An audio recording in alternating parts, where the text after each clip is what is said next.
fighter standing in the blue corner, wearing red trunks with black trim. His official weight 122 pounds. Presentando ustedes en la esquina azul, vistiendo calzoncillo rojo con negro, con un peso oficial de 122 libras. Professionally, he stands with 0 victories against 1 loss. Cuenta con un récord de 0 victorias por 1 derrota. Representando Chicali, Mexicali, Baja California, José Ruelas.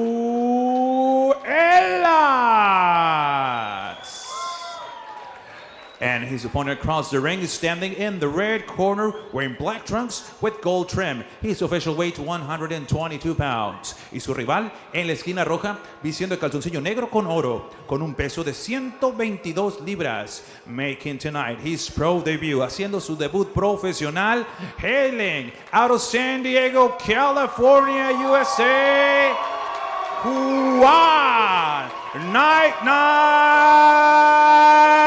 Miranda. And here is your third man, Jesús Soto. Centro, caballero. Centro. Señores, quiero una pelea limpia, ¿ok? Tengan cuidado con los golpes de la cabeza y atrás de la nuca. Abajo del cinturón, igual que de la espalda y conejos, son prohibidos. Evítenlos en todo momento y escuchen mis indicaciones. Choquen guantes. Suelta a los dos.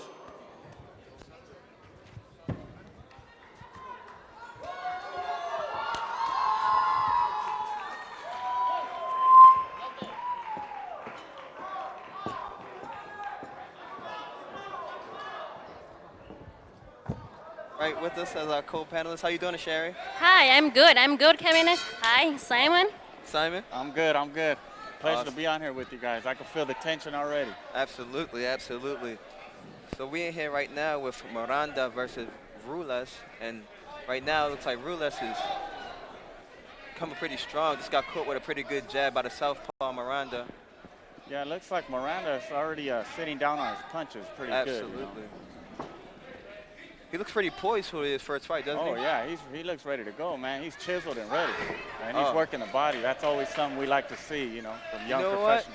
In the weigh-in yesterday, he did say he was actually looking for a knockout in his first professional fight, and it looks like he might be on his way. That's right. I like his trunks. They say night-night on him. Oh, and he eats one. Yeah, he just caught a good right hand. Let's see how he weathers with that.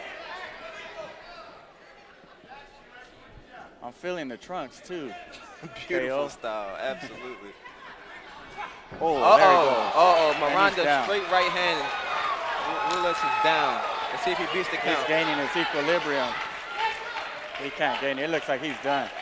Oh, it's over. It's over. Well, he did it, everybody. First round KO. See that? What? First round KO. Hey, I can feel that right there.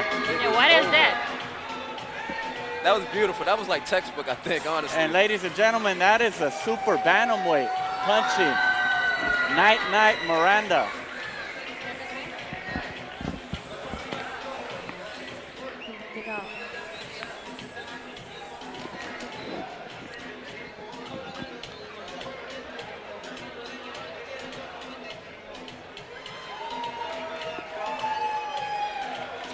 No puedo creer que Okay. Juan Miranda haya cumplido la palabra que dijo en las entrevistas que él venía en su debut por un knockout. Ring announcer.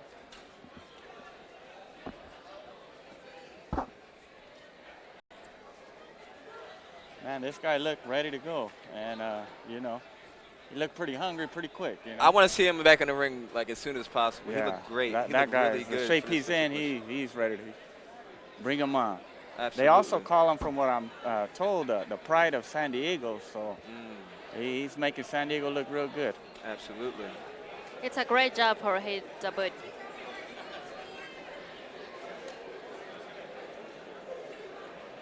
He looks like he's in really good physical shape too. I think he had over what 60 amateur fights, I believe. That's what we were reading about him.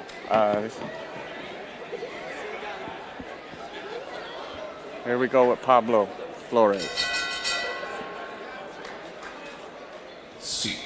Damas y caballeros, tenemos el tiempo oficial de 1 minuto con 7 segundos en el primer round. Ladies and gentlemen, we have the Time of 1 minute and 7 seconds. Coming into round number 1.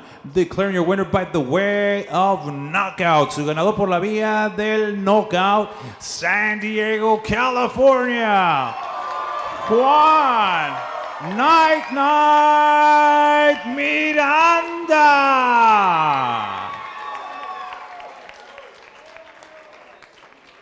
Y también fuerte reconocimiento a su rival, José Ruelas.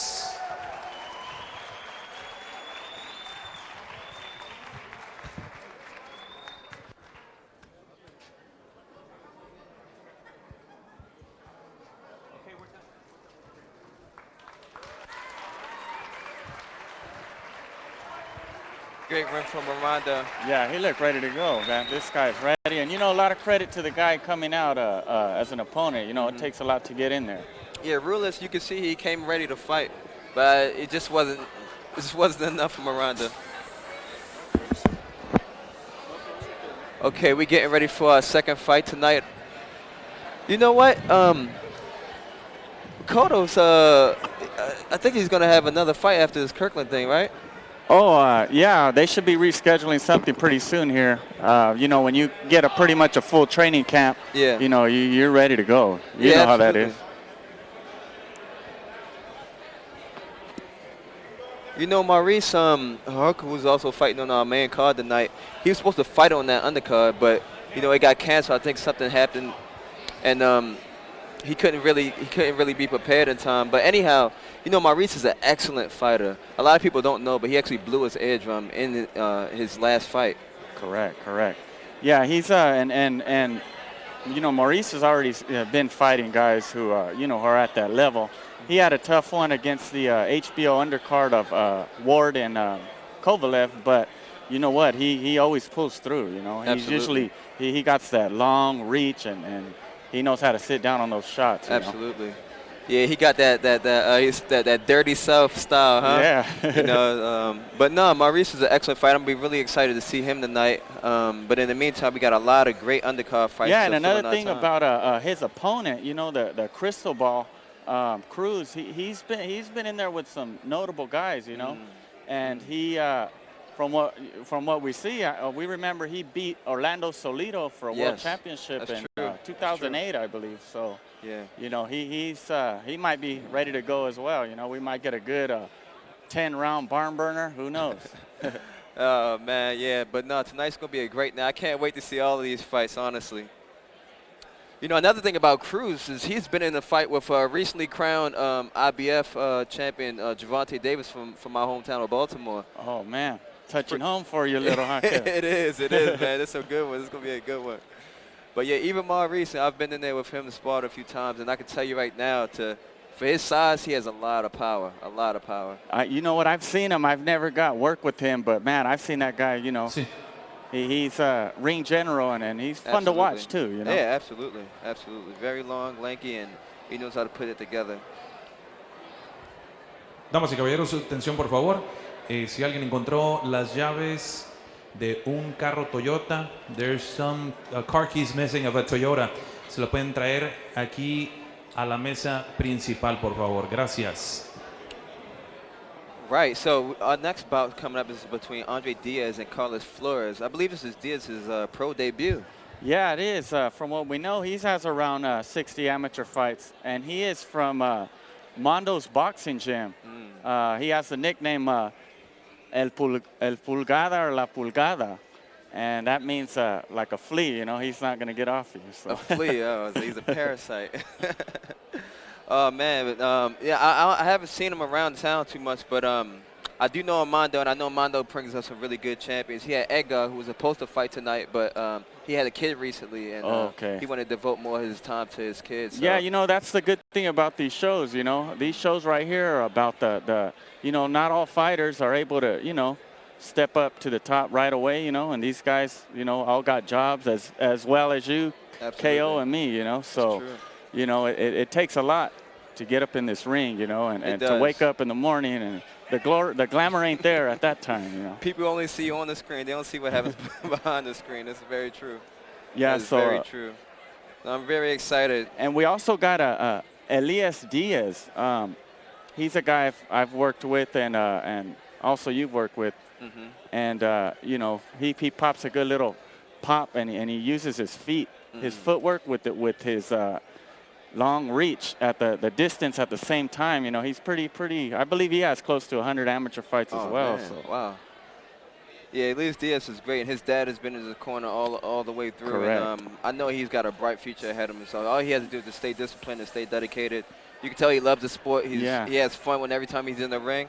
And, he's also, you know, he comes to the gym right after his college courses, and he jumps in the ring and spars, you know. All right. But we're going to go ahead and send you to Pablo Flores with the announcement of the next bout.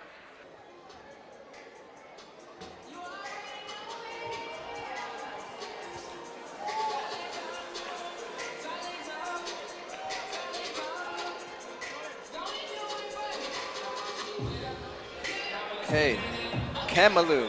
Sherry, Kamalu breeds some really good fighters, right? Yeah, great fighters, and I'm going to speak in Spanish, okay? Sí, grandes peleadores han venido de Kamalu con ellos y son la gran promesa de lo que es Ensenada. Vamos a entrar ahora a Andrés Diaz. Yeah, we got Andres Diaz coming up in the ring, and he's also a 140-pound, I'm told from the word around town, you know, he gets down pretty good, and I believe he's a southpaw. And we got him here, El Peligro. Oh, man. He got 619. He's it looks like a fashion show in here, man. Yeah. I'm feeling it, though. And here's Pablo Flores with the announcement. Damas y caballeros, Boristeca Boxing Promotions, en asociación con VIP, The Best in Boxing, presenta nuestro siguiente combate, octavo a 4 rounds, en la división de peso super ligero. 4 rounds of boxing in the super lightweight division. Your 3 judges scoring, sus 3 jueces, Leobardo Ibarra, Carlos de la Rocha y Max Zúñiga. And your 3rd man at the bell, el tercero en la superficie, Jesús Soto. Introducing to you first the fighter standing in the blue corner, wearing red trunks with black trim. He is official weight 140 pounds. Presentando ustedes en la esquina azul, vistiendo calzoncillo rojo con negro, con un peso de 140 libras. Professionally, he stands with 0 victories against 1 defeat. Cuenta con un récord de 0 victorias por 1 derrota. Representando Kamalu, Baja California, México, Carlos Flores. And his opponent across the ring is standing in the red corner wearing blue trunks with white trim. His official weight 140 pounds. Y su rival en la esquina roja vistiendo calzoncillo color azul con blanco con un peso de 140 libras. Haciendo esta noche su debut profesional, making tonight his professional debut, hailing out of San Diego, California, USA, Andrés El Peligro Diaz. Y para dar las instrucciones finales, to give out the final instructions, Jesús Soto. Señores, que una pelea limpia, ¿ok? Eviten los golpes de la cabeza y detrás de la nuca. Los golpes abajo del cinturón, igual que los de espalda y conejo, son prohibidos. Chóquenlos en todo, choquen guantes. Suerte.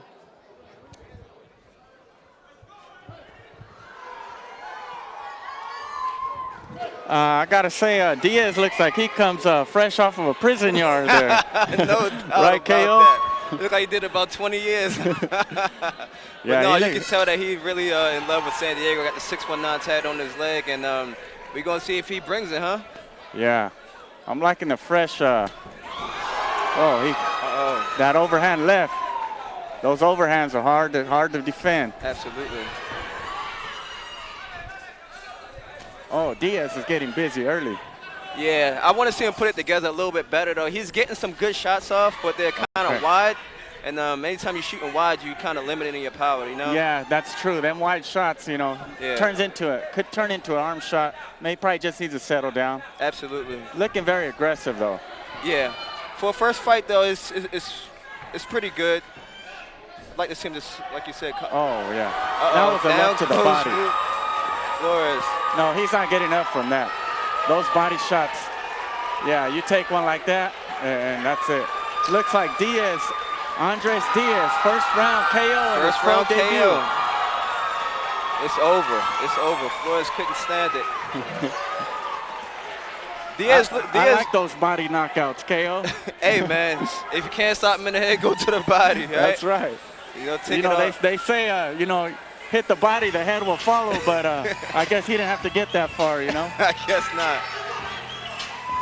No, he looked really good, though. He looked really good. I definitely want to see him back. I want to see him, evolve a little bit more as well, and just to see more of his whole package, Yeah.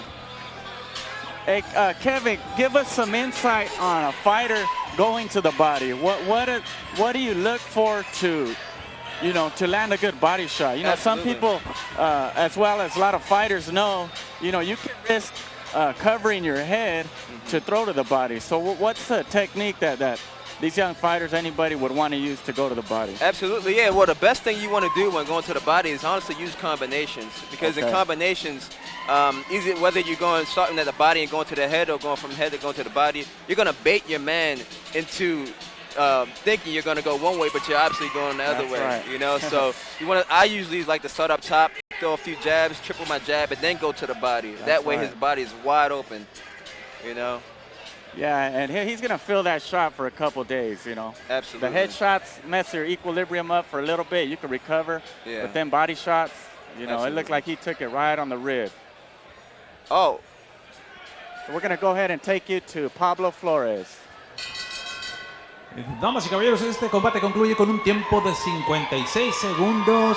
En el round número 1, we have the official time, 56 seconds, coming into round number 1. Declaring your winner by the way of knockout. Su ganador por la vía del knockout, San Diego, California's in the house, Andrés Peligro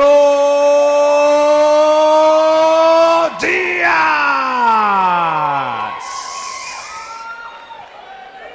All right. That was a good fight. Next up, it looks like a super middleweight, George Escalante versus Fernando Lopez. George Escalante, he's been in a lot of these fights in these venues. Yeah. He's built a pretty good record already, 6-0. Yeah. Jorge is honestly, he's what you call a rookie and a vet at the same time. All right. His age, he's a little bit older, but he's also has a lot of experience. Jorge is a guy that many guys know in the San Diego scene, and I'm be interested to see what he do. If he's going to do what I think he's going to do. Yeah, then, he's a real warrior. I've got opportunity to get some rounds in with him. He's a big body, man. He's not backing down. He's coming. Even when he gets hit, he is there to try to take your head off. Yeah, absolutely. Jorge is that type of guy that he looks like he's not a threat. But, hey, those are the ones you got to watch out for. No doubt about it. No doubt about it. I'm be super interested in seeing also Lopez out of Mexicali. I know Mexicali breeds a lot of great fighters out of there as well. Yeah, he got to 0-2 record, but you never know. Yeah. There's a lot of guys who've been in fights, and it just wasn't their night, or a lot of people don't realize you're not going to be 100% every night. Yeah, for sure. Every fight, you might be 80%. So you guys sure. might. Boristeca Boxing. Best in boxing, Boristeca Boxing. We love you guys. Make sure y'all keep tuning in. We're going to be bringing y'all all the play-by-play insights in this ring right here. And, we just hope y'all enjoying that home while we here calling. Yeah, we can feel the tension in these fights already. These 4-rounders, they get going real fast. These Absolutely. guys trying to make a name for themselves. And Kevin knows that as well. Absolutely.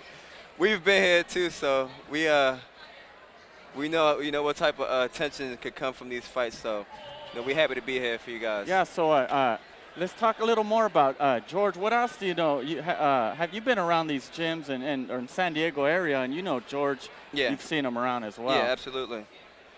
Yeah, he's also like a big brother to a lot of other fighters out. I know Edgar and Junior. Okay. Oh, I'm sorry, guys. Let's actually turn our attention to this next fight. Fernando Lopez out of Mexicali with 0-2 record is coming in now.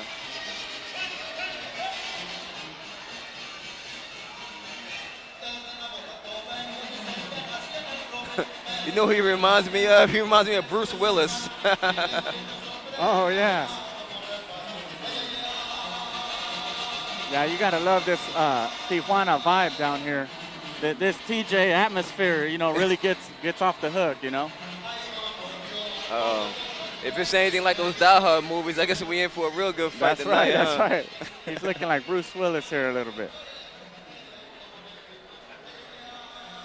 Fernando Lopez got it looks like the baby blue and white trunks. And we got a lot of fashion statements out here tonight, you know. 100%. And George Escalante. Okay, here comes Jorge right now. Oh yeah, George has been here before, and he's ready to take care of business. Yeah, you can see he's walking in. He's very calm, very tranquil. You know, you can tell he's been here before. You can tell he's been here before. It's a trip because that experience, you know, on any stage, in the preparation, you know, it really start to calm down later as the fights go on, as a lot of pros have. Absolutely. You know, I remember for my debut, I was calmer than I expected, but the nerves were still there, you know. Absolutely. And we're going to Pablo Flores, ringing out. Damas y caballeros, Boristeca Boxing Promotions presenta nuestro siguiente encuentro pactado a 4 rounds en la división de peso super medio. 4 rounds of boxing in the super middleweight division. Your 3 judges scoring this bout in ringside. Sus 3 jueces, Max Zúñiga, Leobardo Ibarra y Carlos de la Rocha. And your 3rd man at the bell, el tercero en la superficie, Jesús Soto. Introducing to you first, the fighter standing in the blue corner, wearing white trunks with blue trim. His official weight, 168 pounds. Presentando ustedes en la esquina azul, vistiendo calzoncillo blanco con azul, con un peso de 168 libras. Presenta un récord de 0 victorias por 2 derrotas. Professionally, he stands with 0 victories against 2 losses. Representando San Luis, Río Colorado, Sonora, México, Fernando Lopez. And his opponent across the ring is standing in the red corner wearing black trunks with gold trim. His official weight, 168 pounds. Y su rival en la esquina roja, vistiendo calzoncillo negro con dorado, con un peso de 168 libras. Presenta un récord de 6 victorias, 0 derrotas, 1 empate y 4 de esas victorias por la vía del knockout. Professionally, he stands with 6 victories against 0 losses, 1 draw, and 4 of those victories coming by the fast way of knockout. Representing San Diego, California, USA, George Escalante. Y para dar las instrucciones finales, aquí está Jesús Soto. Venga. Señores, yo una pelea limpia, ¿ok? Tampoco con los golpes de la cabeza y atrás de la nuca. Los golpes abajo del cinturón son prohibidos, igual que los de conejo. Choquen guantes. Suelta los dos. Vamos, esquinas. Lopez looked a little, you know, really high nerves there, you know, coming to the center of the ring, you know, before, you know, right off the bat. You know, you got to keep those nerves. He has to keep them down. You got to relax. Yeah, even though he's 0-2, we call that a rookie mistake, you know, coming to the ring before the ref actually calls you, you know. So I don't expect this to be a long night, quite honestly. It looks like George is, he's already looking for ways to end this fight. For sure. George's been in a lot of wars out here, man. George, he'll go toe-to-toe with anyone. You can see that now. He's pressing the action a bit more. Yeah. Just got caught with a good 1-2, but you can see he's... Lopez is a little jittery, you know. You got to be careful with that. Very much so. And this chin, you see how as far as chin is in the air? I wouldn't be surprised if Jorge caught him with a really good 1-2 and just ended it, so even in the first round. We'll see. Yeah. George looking calm, ready to brawl. Scheduled 4-rounder. Let's see how far it goes. Oh, yeah, George is already tracking him. Lopez on the ropes a little bit. George switches to the southpaw position.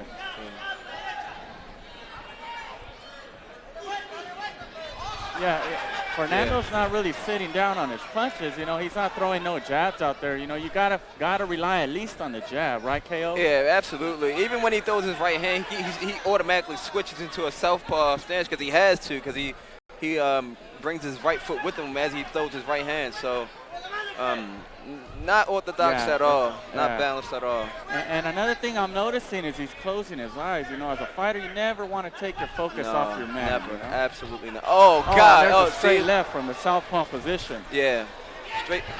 Oh, George. And the ref calls a halt to it. Oh. Wait. I'm trying to figure out what's going on here. Wow, I think that's a stoppage, guys.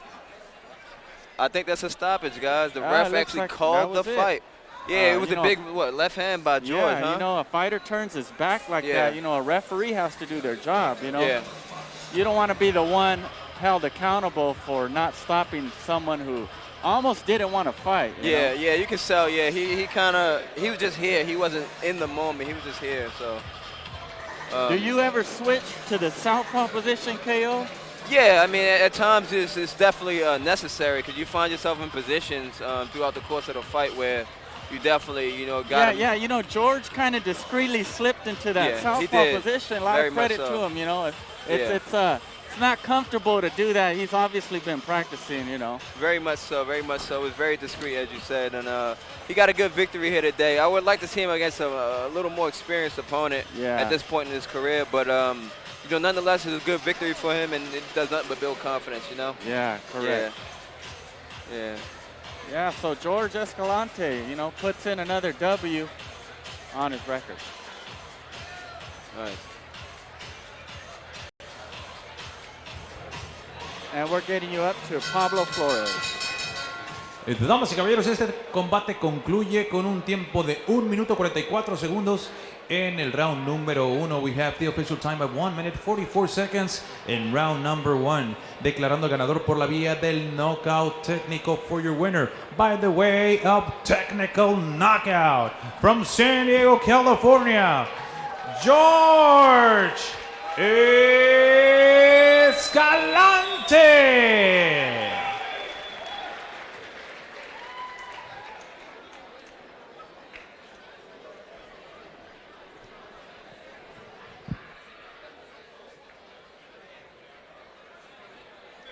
Yeah, guys, so looks like like George is pretty happy in there, right? Yeah.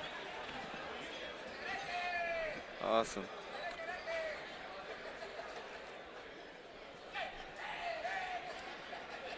All right, looks like we getting ready for our fourth fight here with Adrian Gutierrez versus Jerry Rivera. Do you know anything about Adrian? You know what? I've actually worked with Adrian maybe a year or so ago, and this guy's been in some big tournaments, you know. He got a good amateur pedigree. His dad knows his stuff, you know, and I believe he's from the Gutierrez boxing gym, obviously. I believe this is his second fight, and he's always in shape, you know. Yeah. You know, I believe you've gotten some rounds with him too. So I did actually. I did. He helped me get to be in there with Kevin Otley. You better have a little bit of endurance. No question about that. No, he's a great kid, and he was. You know, you can see he was a warrior. His dad was a fighter himself, world champion actually. Okay, it looks like Adrian Gutierrez has stopped. We got Elias Diaz coming to the ring out of House of Boxing in San Diego. He's gonna fight Rene Naranjo. Rene Naranjo from Mexicali. Oh, wow. Okay, so his fight was canceled, huh? Okay. And next up will be Elias Diaz. Elias Diaz.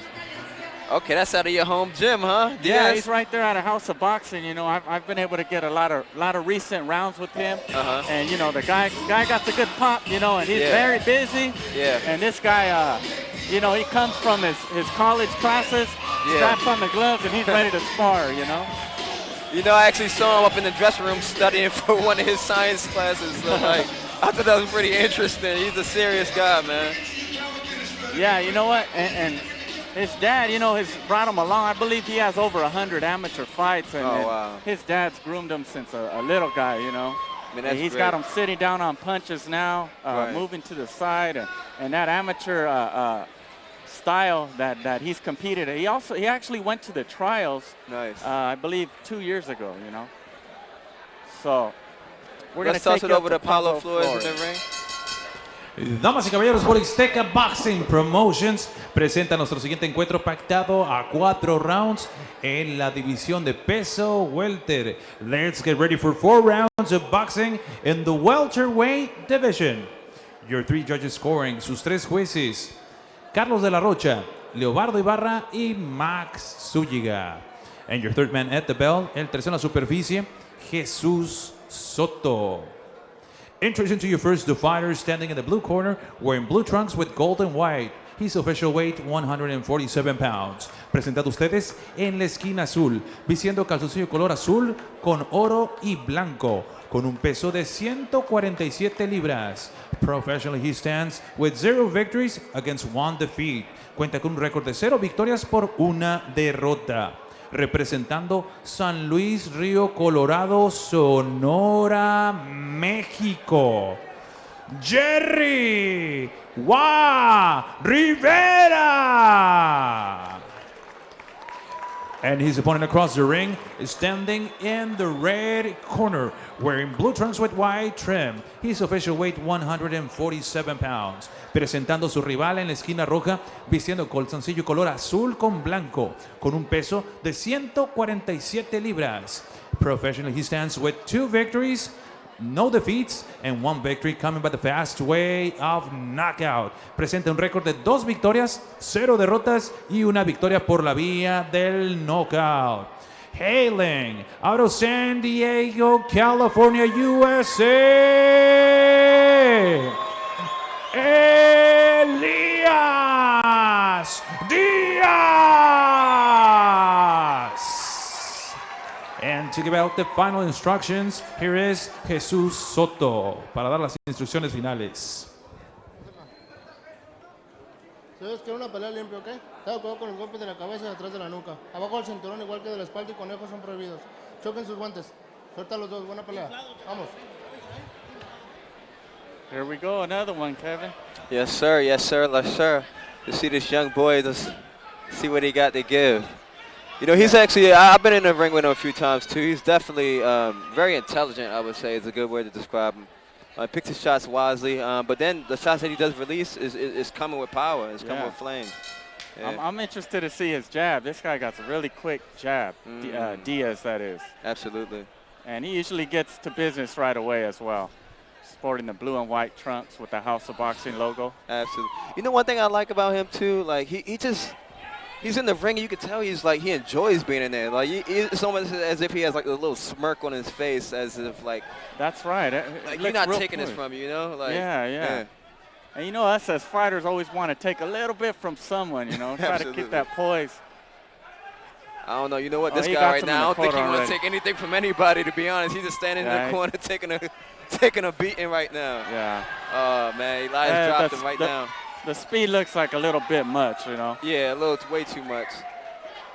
Well, he beat the count, so let's.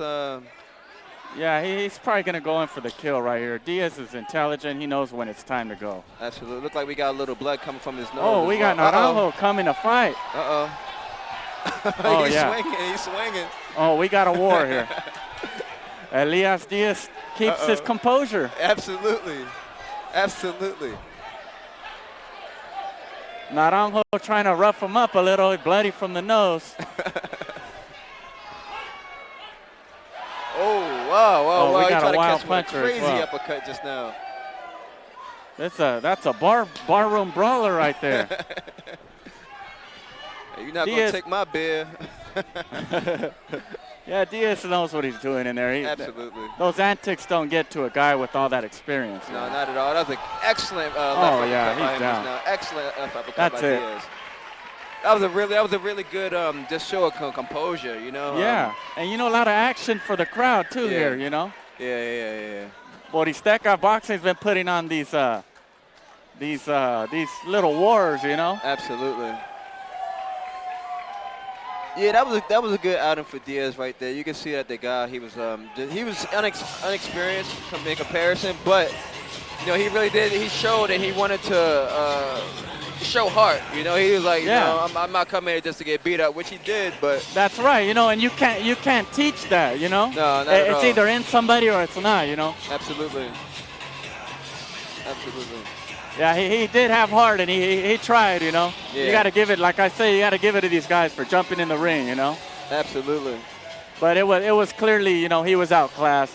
Diaz popping the jab, a lot of work with the left.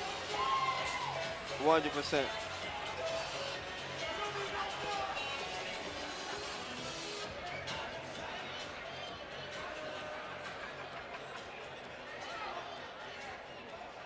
Okay, let's head over to the rings for Pablo. Damas y caballeros, este combate concluye con un tiempo de 1 minuto 43 segundos en el primer asalto. We have the official time of 1 minute 43 seconds coming into round number 1. Declaring your winner by the fast way of knockout. Su ganador por la vía del knockout, San Diego, California, USA, Elias Diaz.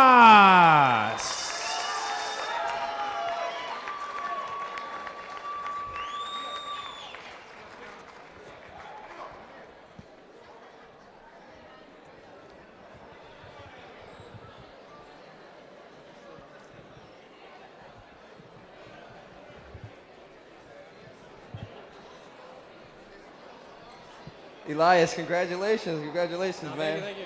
Absolutely. So that kind of walk us through what happened just now. It looked like you were in control, you know, throughout the first period of the first round, and then you kind of pulled on the body shot. He dropped.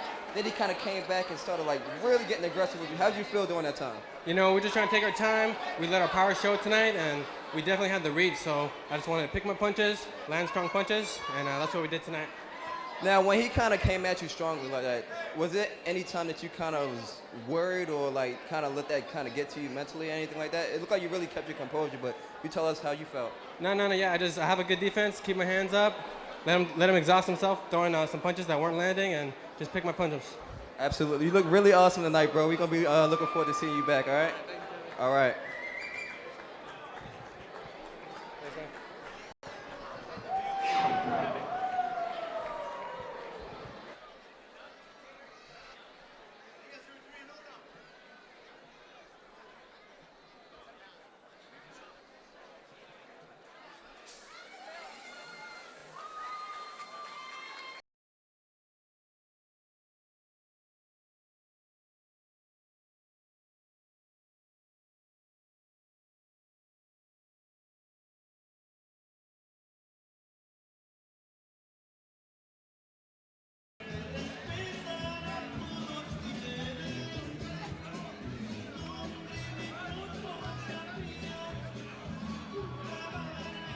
Jose Luis Leal.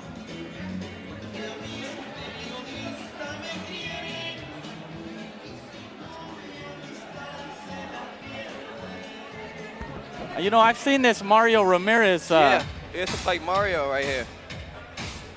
I guess he's recently signed to Boristeca. Yeah, that's true. Boristeca picked him up. Looked like he was a good fight out of Camalú. They recognize a lot of potential in him. He's still very, very young, but they want to grow him, and you know. All right, let's turn our attention over to Pablo in the ring.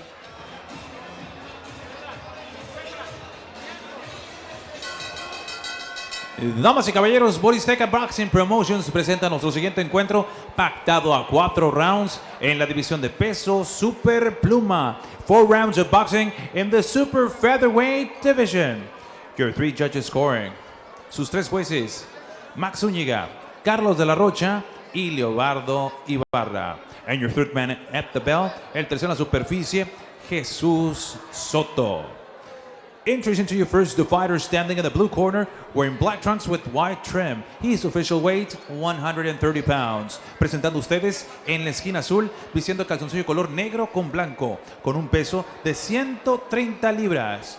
Professionally, he stands with 0 victories against 4 losses. Cuenta con un récord de 0 victorias por 4 derrotas. Representando Tijuana, Baja California, Elias Pacheco.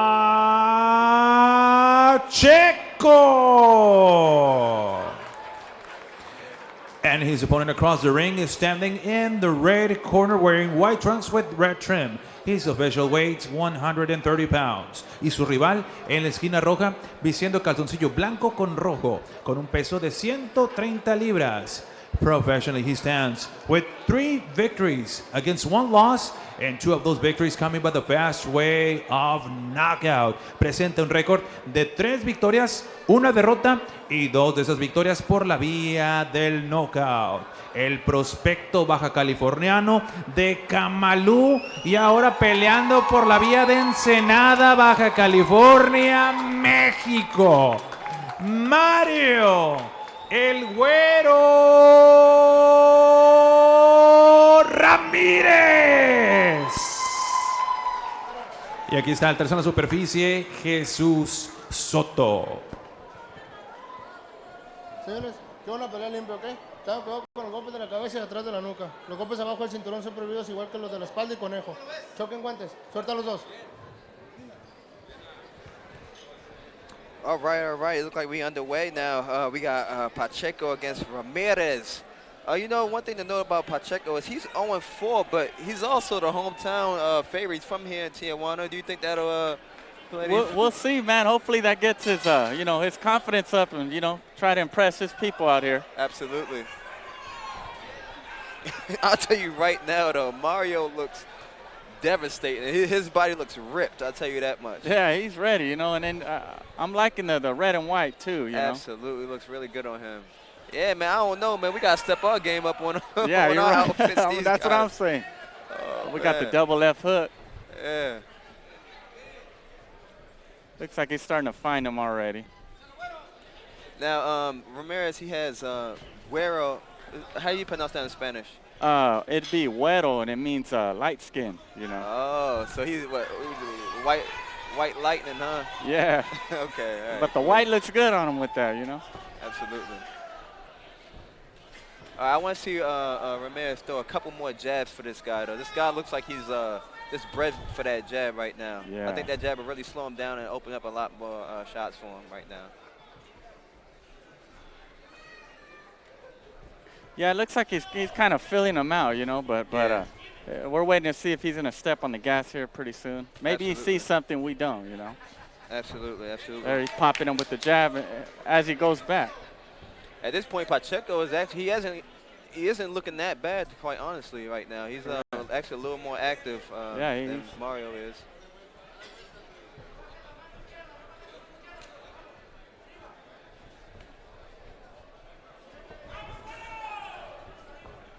One thing to note too is that Pacheco, he's very flat-footed on that back foot, and moving backwards, that could really throw you off balance. If you get caught with a good stiff punch, you actually go down because you don't have any spring in that That's foot. Right. That's right.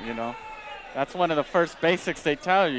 You stay on the tip of your toes at all times and move right, left, back and forth. Absolutely. It's almost like we're a guy on his toes versus a guy on his heels here, Absolutely. He's giving him some movement, though, even though he got the flat feet.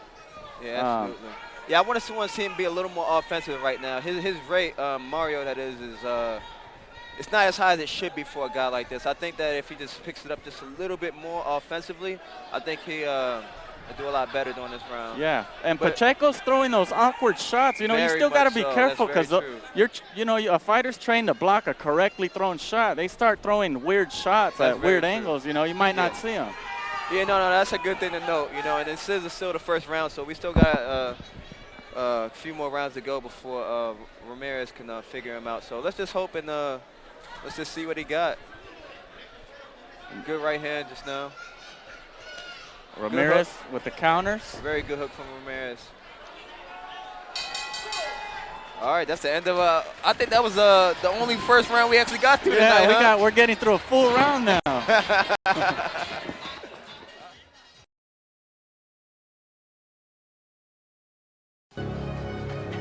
Hours of road work, fighting through the pain of training. We don't complain. You know, people just don't understand how tough this life is. People ask me then, why do it? Simple. I want to be the best in boxing. Global Sports Stream, the future of sports programming.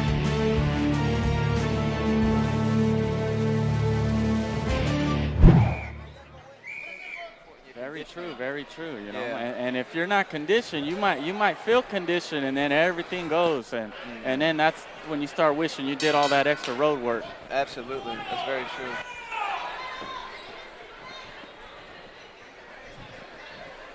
Beginning of our second round tonight. So let's just see how it goes, guys. Let's see how it goes.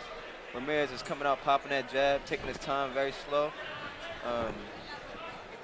Using his footwork very nicely, bouncing back and forth, in and out. Ramirez looks pretty focused. You know, you see it in his eyes. Very much so. He's looking for something. That's a counter left and a quick jab.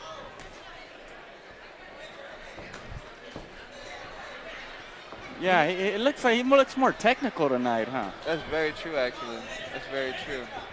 Yeah, he's usually the obvious aggressor in all the fights that I've seen coming from. But tonight he's definitely settling down a little bit more. Maybe he's enjoying the lights too, Kevin. Hey, man, 15 seconds of fame might lead into 30 minutes of fame, you know, so on and so forth. So, you know. Yeah, hey, Pacheco's in there, man. He's not there to, you know, he's not stepping back. He's trying. Yeah, no doubt. Good combination by Ramirez just now.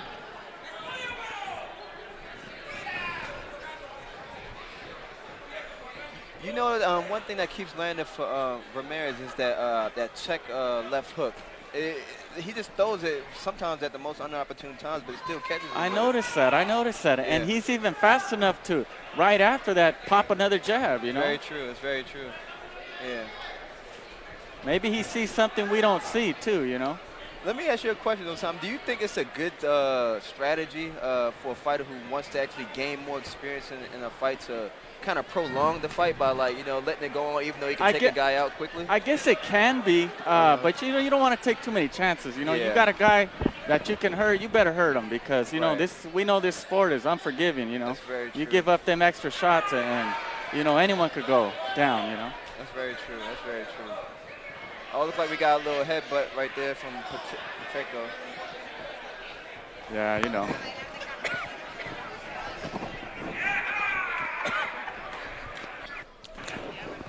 Man, I tell you what, though, in my last fight in Vegas, I caught a pretty bad headbutt, honestly.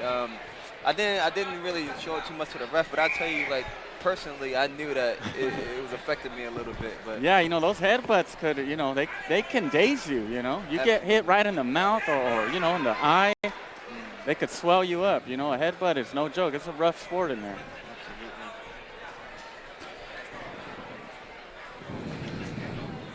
You know what? I just saw a really good left hook from Ramirez to the body. The body is actually something I haven't seen him go to much there. Have you?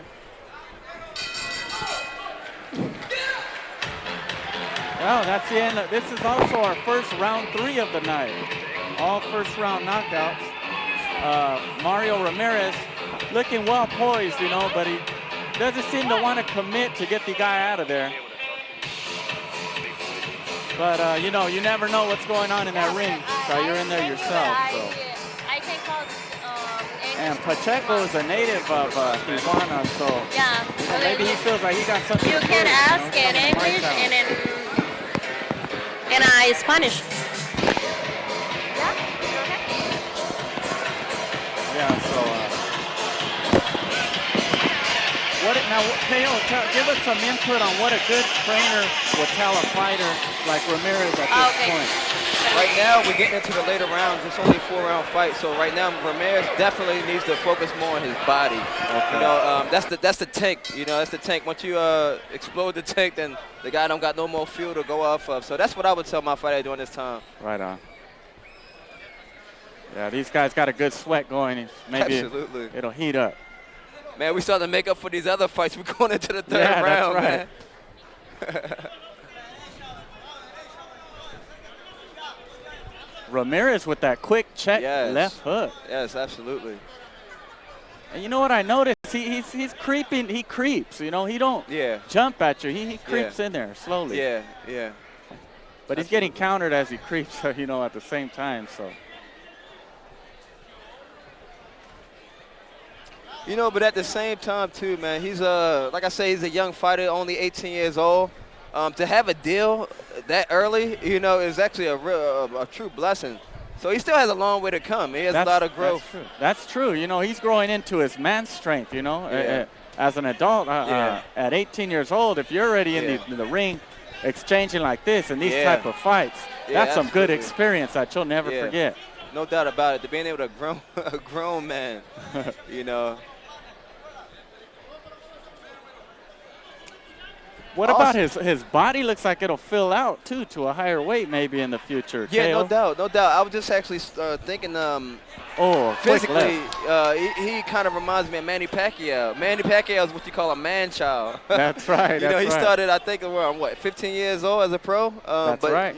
You know, he broke a record for, you know, the most championships in a weight class, in different weight classes. And I think although Mario may not go through that many weight classes, I think he definitely has the opportunity to go through 5 or 6. Yeah. Looks like he's coming on a bit more aggressively this round as well. He's starting to pick his shots now. Yeah. You know, man, Pacheco is game, though. He's looking for the counter. He's not going away, you know. Absolutely.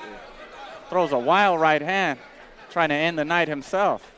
You know, so far, I think this is it's a pretty good fight, balanced fight in terms of, you know, guys who should be in the ring with each other around this time. Yeah. I would give more the edge to Ramirez at this time, only because you could tell he's still more composed, and also he's just picking his shots a lot better. His ring generalship is better regardless. He looks very focused, you know. Oh, and he gets a little showboating in right there, too, with the Sugar Ray left hand. He's picking up the speed here. Yeah, for sure. Uh-oh, double left hook. I want to see him just, come on. I want to see him do just the way he did. You see how he just really went in for a second? Yeah, he wants it I want to see that right there. Oh, yeah, there we wants go. It back. There we go. We got our first drop of this particular fight. Pacheco contemplating whether to get up and take more of this, and he gets up. Yeah, I think his confidence is up right now as well. Though. He got through 3 rounds. I think he definitely was like, I know I can finish this fight. Oh. Yeah. Man, the bell saved that guy, huh? Yeah, absolutely, man. Well, looks, Kevin, it looks like we're in our first fourth round. Our first fourth round. This might actually last the whole fight. You know,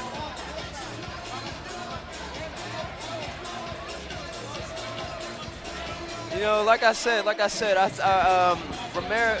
Mario, I'm sorry, like, I think he really analyzed and he saw, he caught him with a really good double left hook. And after that, he saw him kind of stumble.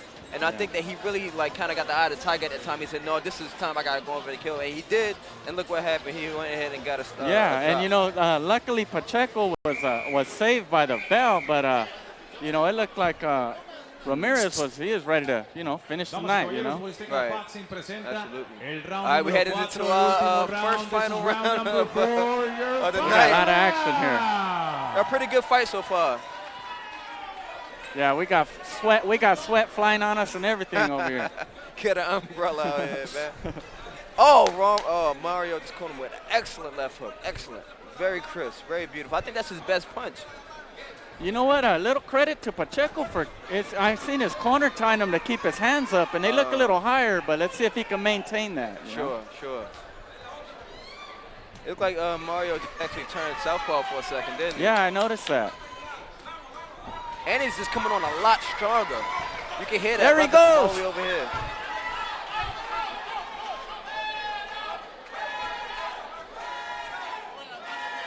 Look like the, oh yeah, Ramirez is in the zone. You know, when you're not, when you don't realize what the ref's telling you, yeah, he's going for the kill. Oh, he's going for the zone. kill. He's in it. He's chased blood. He's a shark in the ocean right now. You know, you got to be careful too. You know, when you get over aggressive, you know, you can get your bell rung just as fast. You know, absolutely. Overhand and a mouthpiece. Looks like we got falls. a mouthpiece. Looks like that comes from Ramirez. I think that you know, it's all in the growth process for Ramirez. You can see he's getting very excited right now, which kind of he knows he's close to this victory, so he's pushing a little hard, and he's willing to get hit with the over, you know, being over aggressive, you know. Absolutely. But he's willing to get hit, and that's what people want to see. You know, these guys are young, hungry guys, you know. Yeah, but he's still young though, you know, so you gotta be careful. Pacheco lands a good jab. He does. I tell you what, man, Ramirez has landed some really good headshots. He is. Some beautiful headshots. But he's taking a few too. Oh, I think he's on a defensive little bit. I think he might have got caught with a good right hand just now. These are some solid rounds, KO. Absolutely.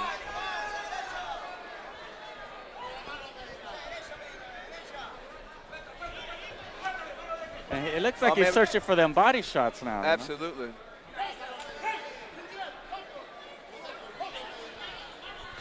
Oh, it looks like Ramirez is attacking with that left hook to the body.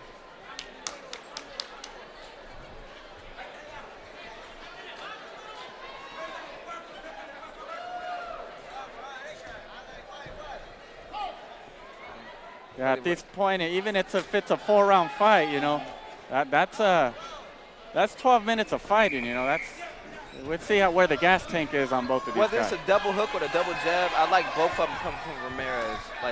Like his left is his go-to punch, regardless of what punch it is, to the body or to the head. Oh, he's going for he's sitting down on them shots now. Up, down.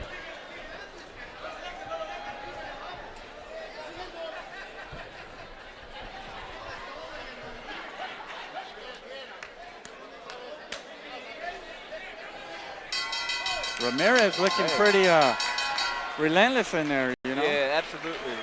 You know, I think another thing that they need to work on for him moving forward is just the power.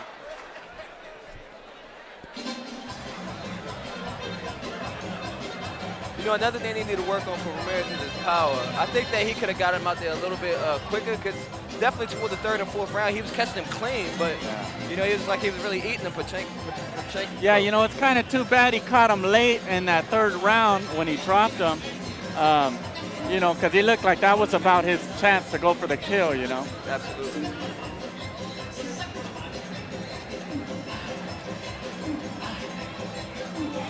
All right, we here in our fifth fight.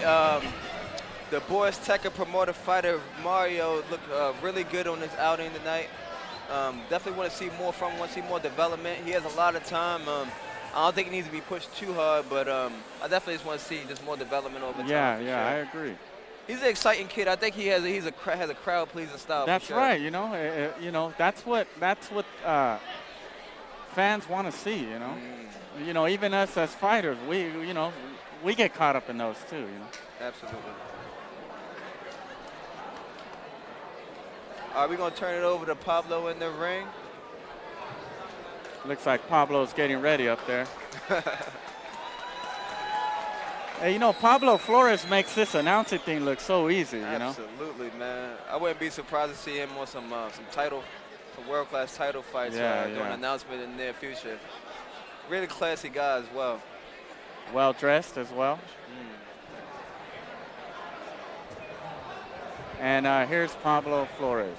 Absolutely. Ringside.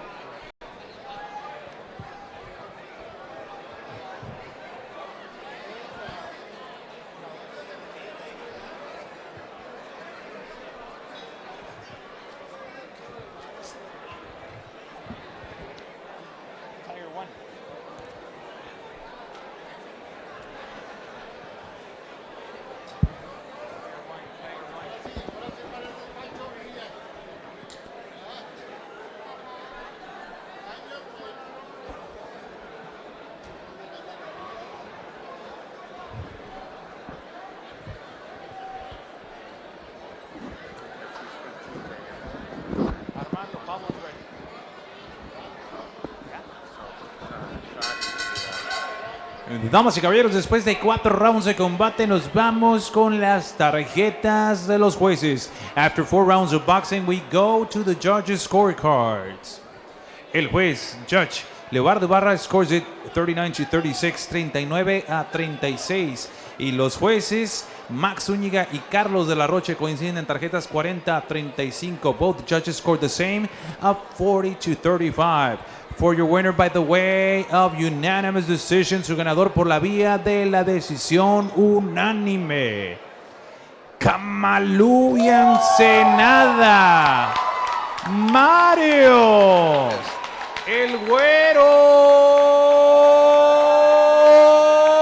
Ramirez. That was a good victory for him. It was good for him to go all those rounds and get that victory. Very good. Yeah, for I him. agree, man. That smile on his face, you know, he knows he gave it his all, and he earned that victory, you know. Absolutely. Absolutely. All right, let's go into Sherry with the interview.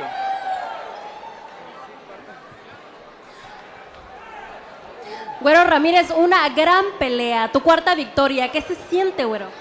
Pues se siente bien, pues veníamos bien preparados, sabíamos lo que traíamos, veníamos por el knockout, pues no se pudo dar, pero pues también para que la gente viera poquito más espectáculo, pues ya que todo se acabó en el primer round, pues quise darles poquita pelea y de mi preparación, cómo estuvo. Sin duda tus aficionados y todos tus fans, con el gran apoyo como cada pelea, mándales un mensaje a todos ellos que siempre tienen una gran porra para ti. Pues, ¿qué les puedo decir? Pues muchas gracias por el esfuerzo que hacen para venir hasta acá. Está retirado, pero pues les agradezco a todos, en especial mis padres, a mis amigos, a mis entrenadores, y al igual a todos. Sí, a mi novia también, primera vez que vino. Gracias. Enhorabuena, güero, es la cuarta de muchas peleas más que te vamos a ver. Enhorabuena, muchas felicidades y sigamos por esas peleas.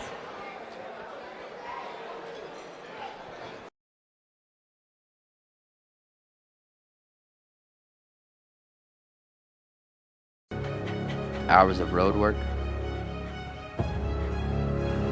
fighting through the pain of training. We don't complain. You know, people just don't understand how tough this life is. People ask me then, why do it? Simple. I want to be the best in boxing. Global Sports Training, the future of sports programming.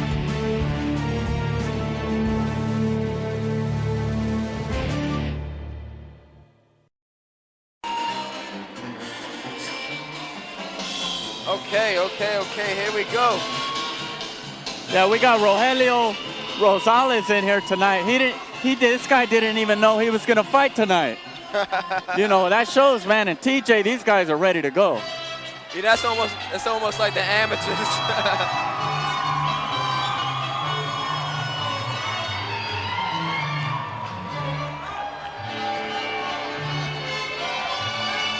What? That's a correction on our end, guys. Oh, yeah, it looks like we got Roberto, the brand yeah, we Meza. got Aguilar and Meza. Omar Aguilar.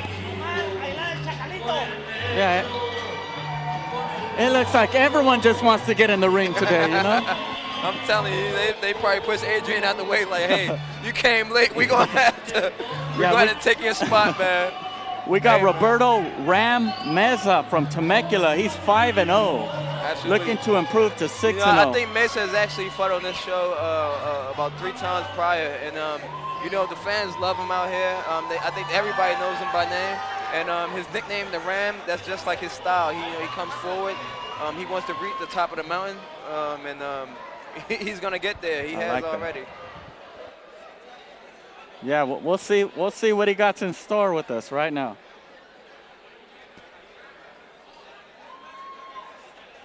You know, also, Azteca Boxing recognized Roberto last year as the fighter of the year. He ended up just in only 5 months getting 5 wins. You know, so that's a pretty active fighter right there. Yeah, you know? yeah. And to be your debut year at that, you know, for five fights, that's a big very thing. busy.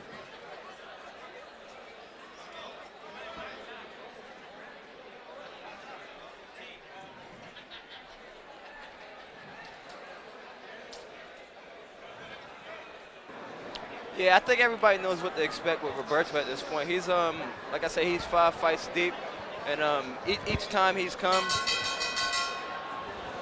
Damas y caballeros, Boristeca Boxing Promotions, en asociación con VIP, The Best in Boxing, presenta nuestro siguiente encuentro pactado a 6 rounds en la división de peso pluma. 6 rounds of boxing in the featherweight division. Introducing your 3 judges scoring in this bout and ringside. Sus 3 jueces, Oscar de la Rocha, y los internacionales Alejandro Rochín y Benjamín Rendón. And your third man to watch the action, el tercero en la superficie, Fernando Rentería. Introducing to you first the fighter standing in the blue corner, wearing blue trunks with gold and white. He's official weight 126 pounds. Presentando ustedes en la esquina azul, vistiendo calzoncillo color azul con amarillo y blanco, con un peso de 126 libras. Cuenta con 17 combates profesionales, 16 professional bouts from Mexicali, Baja California. Omar Chacalito Aguilar. And his opponent across the ring is standing in the red corner wearing blue trunks with black trim. Official weight 126 pounds. Y su oponente en la esquina roja vistiendo calzoncillo color azul con negro con un peso de 126 libras. Professionally, he stands unblemished with 5 victories against no losses, and 3 of those victories coming by the fast way of knockout. Cuenta con un récord invicto de 5 victorias, 0 derrotas y 3 de esas victorias por la vía del knockout. Representing Temecula, California, USA, ladies and gentlemen, Roberto, the Red Meza. And here is to give out the final instructions, las instrucciones finales con Fernando Rentería. Roberto. Sí. Nos abrimos aquí un poquito. Roberto, Omar, vamos a hacer una pelea limpia. Vamos a tener cuidado con los cabezazos. No quiero golpes en la nuca, ni en la espalda, ni abajo del cinturón, ¿ok? Vamos a chocar los guantes, diviértanse, disfruten la pelea, cuídense en todo momento. Suerte, gane el mejor. Vámonos. Man, Simon, I tell you what, so far right now, the way that this stare down was just now, I'm excited for this fight. You know what? Very One excited. thing too about these featherweight guys, you know, they're fast. Yes, These yes. guys are quick. Most times, these are the fights that you're likely to see blood coming from. Yeah, It's true. and Aguilar has 15 professional fights, you know. Oh, man, that's 10 more fights than Meza. Okay, let's go. First way on the round. Meza looks with the jab. Look like we're getting into like a little, just filling out round a little bit right now. Meza starting with a good jab, a good stance. So is Omar. Meza popping his head back a little bit with his jab. Omar still trying to reach his target. Yeah, you know, I really like Mesa's stance. You know, it's not too wide. It's not too, you know, in close. He's got a good balance there. Absolutely. And Aguilar coming forward, you know. Yeah. He ain't going to give him that respect. Oh, now he's just ripping left and right to the body. Omar is ripping Roberto Mesa's body right now. But it looks like he's kind of punching himself out a bit, you think, right? Yeah. He kind of looks like he's almost getting fatigued right now. I think he needs to kind of slow down a little bit more. Roberto is actually, he's capitalizing off of that because he's throwing more punches in between, kind of breaking his rhythm. And yeah, I noticed that. Yeah, you know, a lot of the shots look sometimes like they're landing, but they're hitting elbows and shoulders. You know? Absolutely. Roberto just kind of got out of there for a second, out of the corner. But Omar's just coming, man. He's coming. If he could keep this up for each of these rounds, I'd be pretty surprised. But as of right now, I don't think that this is a pace he could keep up for. Yeah, that'll be the one thing to tell. Absolutely. As the rounds unfold, you know. Absolutely. Meza with the big uppercut. Very much. And the body. Very much so. Omar's game, though. Oh, he caught Meza with a good left right just now.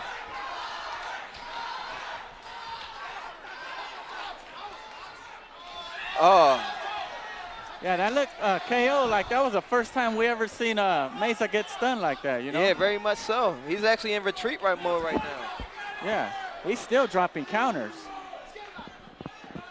But Mesa's sticking in there, to his credit, man. He's actually, he stunned Omar just now. A good right hook just now. Oh, wow, he hit his head out the ropes. Oh. Meza goes in for the kill.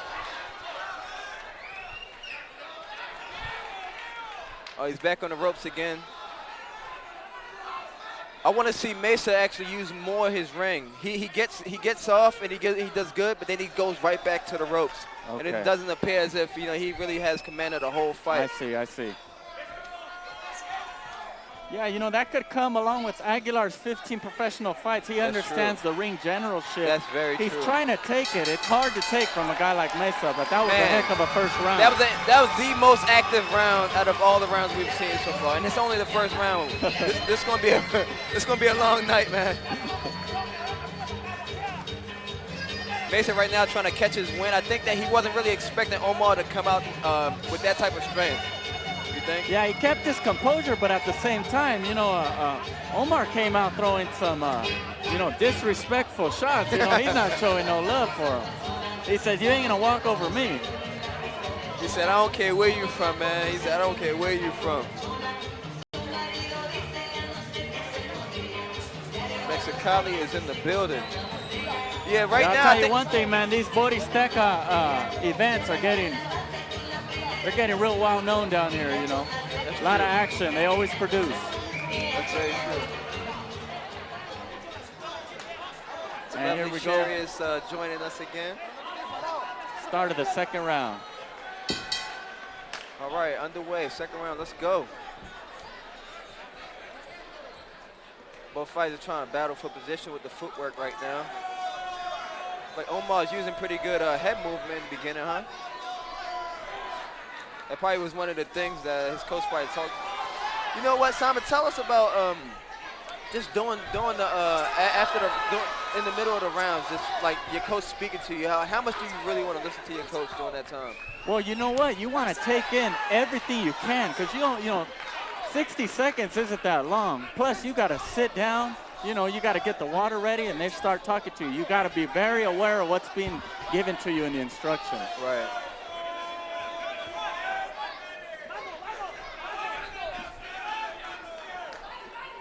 Doesn't Roberto look a little frustrated in there? He's got headbutted, it looked like right now. You're right. It just doesn't look like he's really getting into his rhythm. I think Omar, he's a little unorthodox, so it's kind of weird fighting a guy like Omar. But I think that's kind of what's taking Roberto out of his rhythm right now, because he's sitting on the ropes, I think, a little bit more than he's used to. And right now, it's kind of like he's getting bullied a little bit, you think? Yeah, and Meza refuses to grab, Yeah. Sometimes if you want to mess up a guy's rhythm, you can grab him a little, That's true. It's not the most exciting thing to see. Yeah. But he refuses to grab. To Roberto's credit, he's figuring out how to throw those small shots in the middle, though.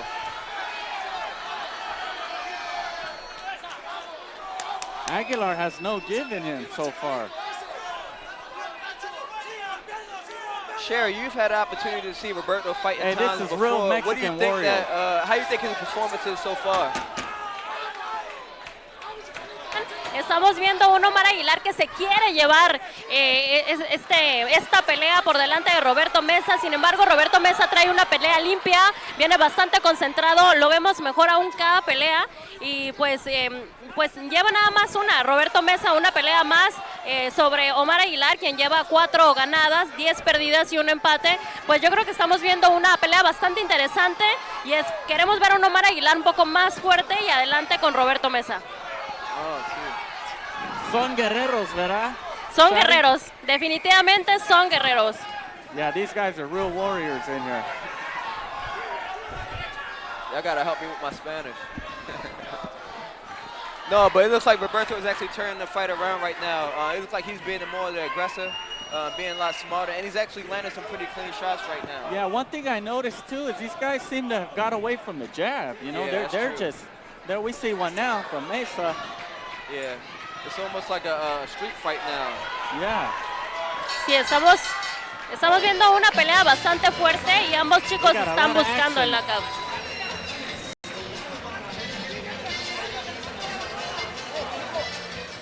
Our call girls come in to announce the third round. That was a pretty interesting round right there, though, because I think that Roberto is recognizing that Omar has a more experience than what he's used to. Being Roberto's 6th fight and Omar's 16th fight now, that's a big gap. That's a big gap. How much do y'all think that that's kind of playing a role in this fight?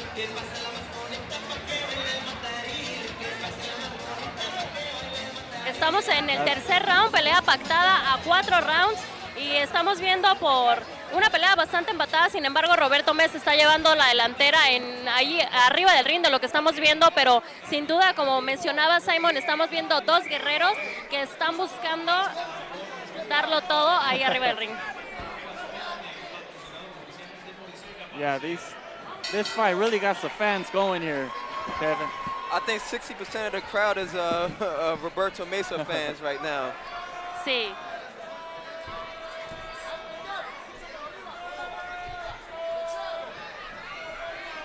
I really want to see Roberto pick it up a lot more and be more offensive this round. I think the last round wasn't a good round for Roberto, and I think he definitely needs to pick it up and show the fans. Yeah, well, we talked about last round. We didn't see too many jabs, and he's setting everything up with the jab now. He is. That's true. That's very true. Roberto Meza. No, Omar is really ripping that body. He's coming forward, man. Omar looks pretty confident and well conditioned. Absolutely. But he's eating some shots. Definitely. Body shots. And the Ram turns it up. Wow. This is a war. This is a war. So Meza is trying to use the rope a little bit too much. For this guy, he doesn't need to be on the rope at all. He needs to use the center of the ring more. I think the guys expected him to come to the rope so he could use that against Roberto, but Roberto needs to stay in the center of the ring and use more footwork. That goes to show, man, that experience, you know, it plays a big part. Absolutely.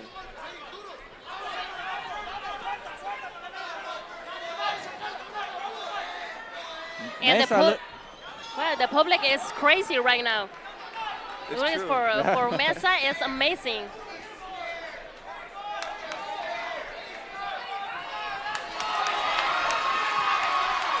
Roberto's turning things around. He's turning things around. He's letting go bombs on the rope. He has Omar right now. Meza with the fancy head movement. A little bit of Sugar Ray in there, huh? He shakes his head. Yeah, I want to give you more. It's almost like he's telling him there's more where that came from. Oh, a sneaky overhand. Very right. beautiful combination by Roberto. Very beautiful combination. Beautiful.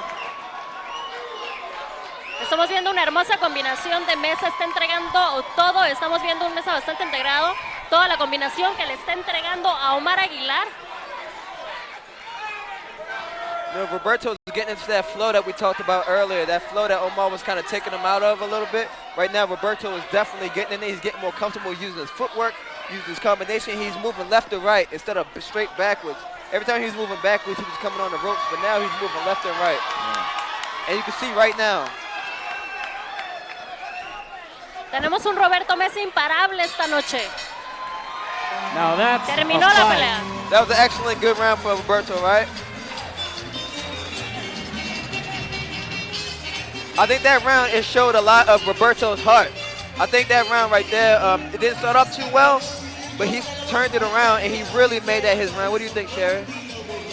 Yo creo que sin duda nos ha dado una gran pelea el día de hoy. Roberto Meza está yendo con nos está mostrando una gran técnica y se fue con bastantes combinaciones que pudimos apreciar. Sin embargo, pues Omar Aguilar le aguantó bastante a Roberto Meza y se mostró bastante fuerte, pero vemos una técnica impecable en lo que es Roberto Meza. Bien.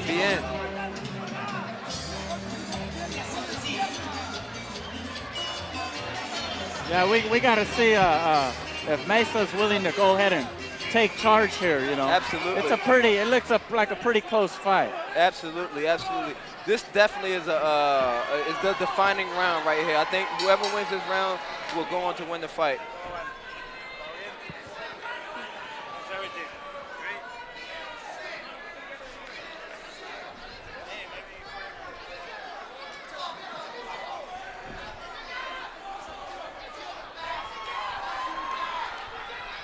Roberto's coming out right now. He's using a lot of his head movement. He's being very defensive, which is good because Omar doesn't look like he has as much energy as he had in the last few rounds.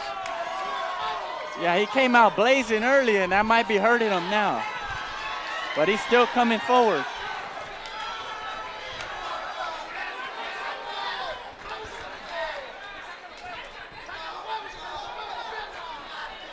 Roberto is actually, his accuracy is actually picked up. What do you think? Yeah, he seems to, you know, as a fight goes on, your timing improves usually, you know. That's true. That says a lot about Roberto because normally some guys actually lose their accuracy as rounds That's go right, on, that's correct. He seems like he's getting better. And he's turned to the southpaw stance now. Maybe he sees something in there. Oh, he's back to orthodox. Look at his eyes. He's ready to go. Absolutely. He's looking for, this guy wants blood.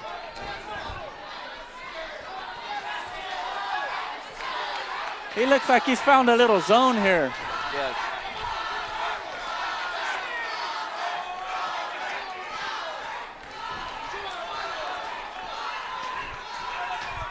Estamos viendo un Roberto Omar Meza tan confiado que podemos decir que hasta está retando un poco a Omar Aguilar de la confianza que está mostrando en su pelea esta noche.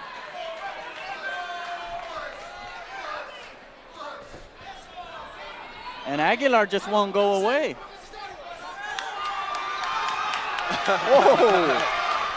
You know what? Oh, we got a show here. That was a very beautiful combination. It's Omar a was like, hot hey, fight. look, I can take your punches. You're not going to do anything to me, and I'm going to stay right here because I'm in this fight. You're not knocking me out.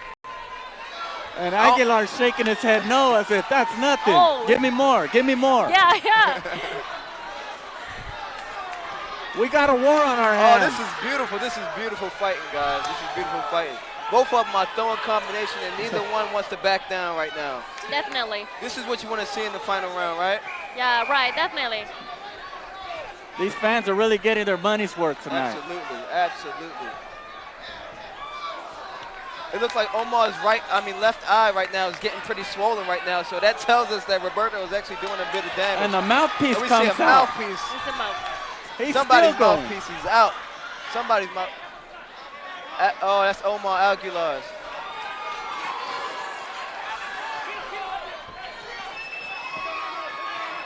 That's what happens, I guess, when you showboat with your mouth open, you know.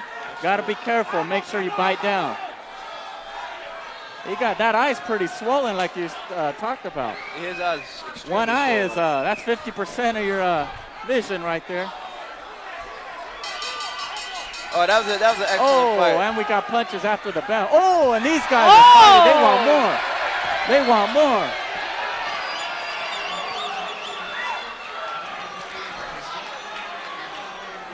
What do you think, guys?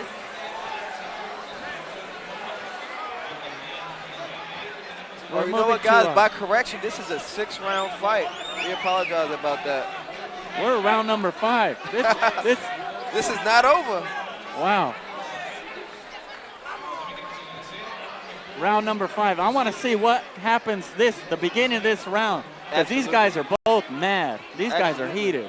We saw Omar throw a late blow after the round just now, so I'm sure that sparked some bad tensions just now. So. And you see Aguilar's eye is almost completely shut. That's very true. That's very true. You know, that just shows, you know, Meza must have some good pop and good accuracy. Yeah, he's barely even holding on to his mouthpiece right now, so.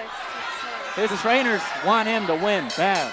It could be near the end for Omar, but let's hope not, because this is a great fight. Pelea pactada a 6 rounds, estamos por el quinto, queremos saber qué va a pasar, qué va a desembocar, porque estos guerreros están despertando. Ya queremos ver en qué va a desembocar esta pelea. Estamos por el último round.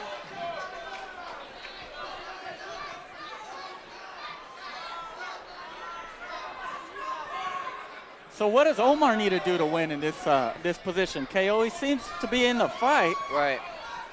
I think he's going too much for the fakes of Roberto. He's biting too fast on the fakes, and that allows Roberto to just come easily over top with another shot. You know, so first and foremost, stop biting on those fakes. But then secondly, I think he also needs to kind of, and I don't know if he really has in him to do it, but he needs to actually work on a little bit more of his technical abilities. Okay, a little more his jab.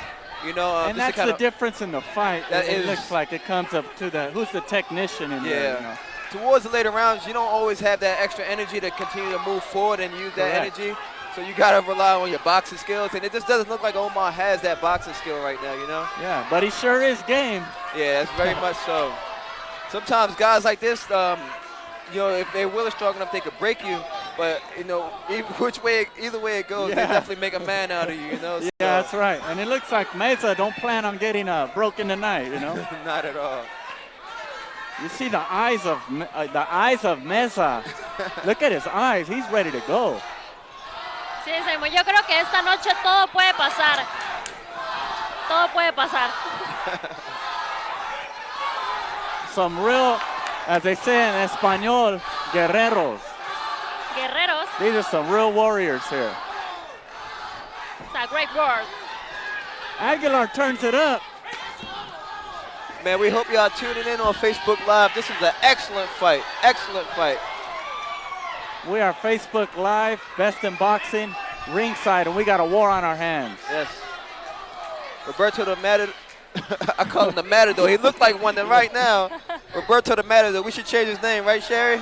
Yeah, right. Definitely. Oh, man.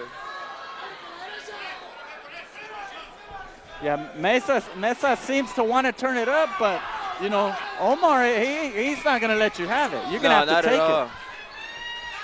But this is Omar's shown a lot of heart, though, to give him credit. I agree. You know, he's right now he's taking a punishment right now, but, you know, it's the heart of a boxer, man. Yeah, you got to give it up to these guys. Absolutely. This is amazing. It's a great fight. He's like letting them hang around in the fight, too, you know? Yes. Oh, very good check hook by Roberto to end the round. We're going into our sixth and final round.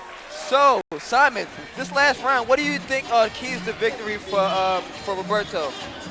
You know what he needs to do? What I believe is when he works his jab, everything falls into place, you know?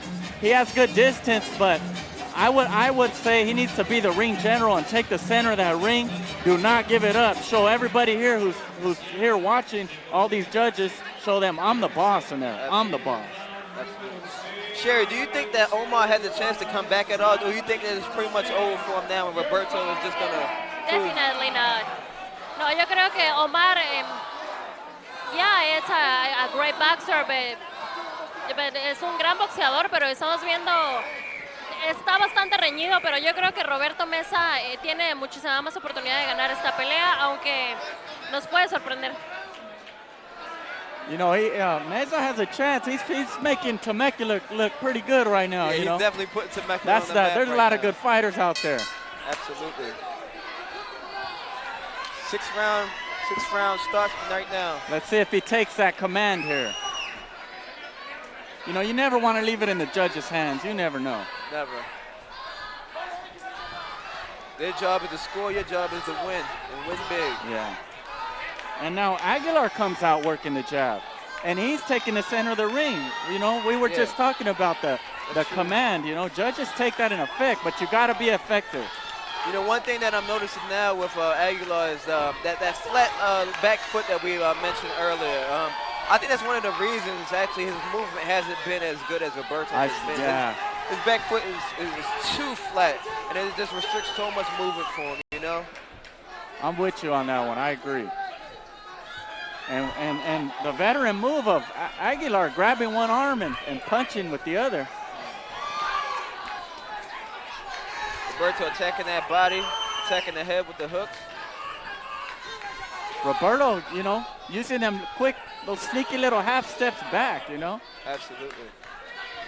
Yeah, you can tell he's just in charge right now. He's moving, He's pivoting and throwing combinations and pivoting to another area. I mean, look at the eye, though, at the Aguilar. He's fighting with one eye. Oh, gosh. Oh, gosh.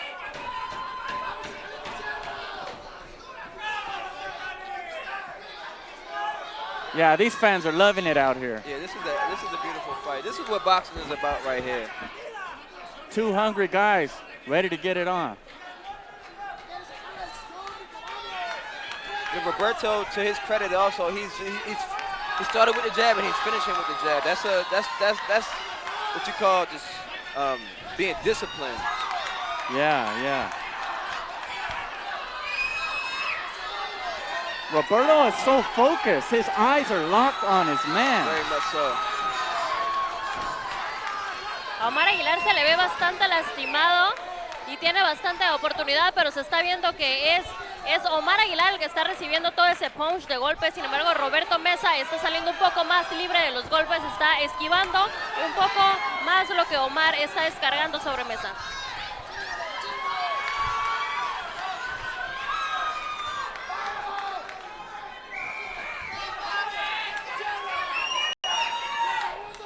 Roberto just looking to kind of finish things off pretty easy right now. He's just dancing around his man, throwing combinations, pivoting, and keeping it on the move just to show that, look, I'm in control and there's nothing else you can do about it right now. That's right. This is actually a really good show from Roberto. Yeah, and you got to realize, 6 rounds, that's 18 minutes of fighting, That's true. And here we go again. Oh, God. Oh. Beautiful fight. Beautiful fight. Beautiful fight, definitely. Wow. That was a beautiful fight coming from Roberto. This is some action-packed boxing.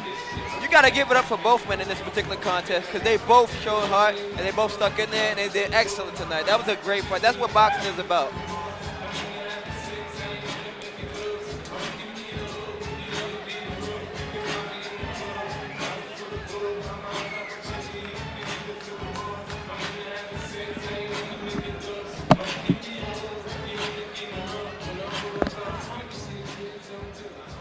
Está subiendo Kevin para hacer la entrevista. Yeah, we see that eye. We see his eye is swollen, almost completely shut. Yeah. Sí, no lo puedo creer. Es increíble la forma que ha quedado el ojo de Aguilar. Sin duda recibió la descarga de Meza esta noche. Yeah, these guys are some real warriors out here tonight. Aguilar came to fight, Meza came to fight. Y por el otro lado vemos a un Meza más completo en lo que son los golpes en la cara. Se ve un poquito más entero. Yeah, Meza's face is pretty clean. Yeah. Aguilar looks like he's the one who's been through the war. Yeah, that's right. And we're going to go ahead and send it up to Pablo Flores, ringside. Damas y caballeros, antes de irnos con las tarjetas, un fuerte aplauso para ambos pugilistas, para Aguilar y para Meza. Big round of applause for these two warriors tonight. Y después de 6 rounds de combate, nos vamos con las tarjetas de los jueces. After 6 rounds of boxing, we go to the judges' scorecards.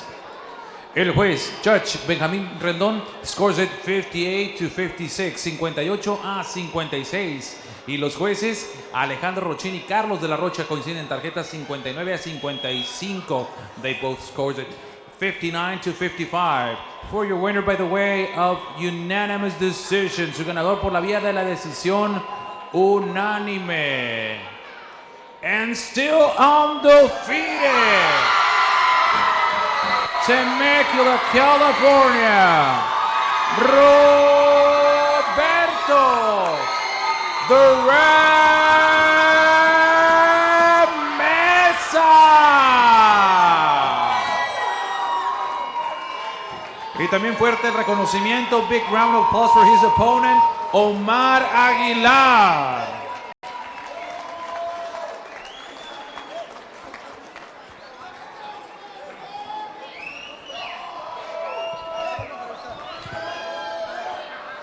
Roberto, congratulations on your great win. That was an awesome win. I'm sure that it'll probably be fighting tonight. But tell us, Omar had 10 more fights than you. Did that from the very beginning? Did that play any part in you just preparing differently for this fight, or did you feel any different because he had that extra experience? I knew that he had a lot more experience than I did. It did influence us when we were training. I know one thing, personally that I know is always focus on yourself, always focusing on winning, not losing at all. My training camp was hard, it was tough, and I prepared to go the distance. Sparring 8 rounds, I knew he was going to be tough. I didn't expect an easy fight at all, and that's what I love to see. Absolutely, you did a great job. Now, in the first and second round, you came out, you looked great. Your technical abilities was really showcasing. You used your jab a lot. You moved around a lot. Towards the third and the fourth round, it seemed like you kind of got away from that. It looked like he kind of broke that a little bit. Can you just kind of walk us through what happened through those middle rounds? I got to give him credit. Like I said, he's got a lot more experience than I do. Me growing, this is a part of it. It's a part of me learning, becoming a better fighter, a better person. All around, and I did get away from it like you said, but having a great corner and training as hard as I do, it wasn't easy to get back on track and figure out a way to win. Absolutely. Well, you lived up to your name, the Ram, tonight. You found a way to the top of the mountain. We're proud of you, and congratulations on your first 6-round fight. Is that correct? That's right. And you did a great job, and congratulations on your win again. All right. Thank you. All right.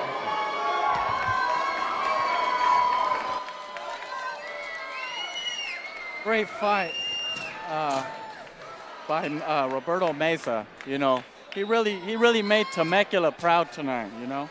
And big shout out to Omar Aguilar of Mexicali coming in here and giving him, a serious war. But Shadi, these were some serious warriors tonight. Sí, ha dado una excelente pelea esta noche. Como mencionas, Temecula debe estar muy orgulloso en este momento de lo que ha hecho Roberto Meza, y Omar Aguilar, aunque no se llevó la gloria, puede estar seguro y puede estar orgulloso de que ha dado una gran entrega con una gran pelea que todos hemos disfrutado. Gran pelea.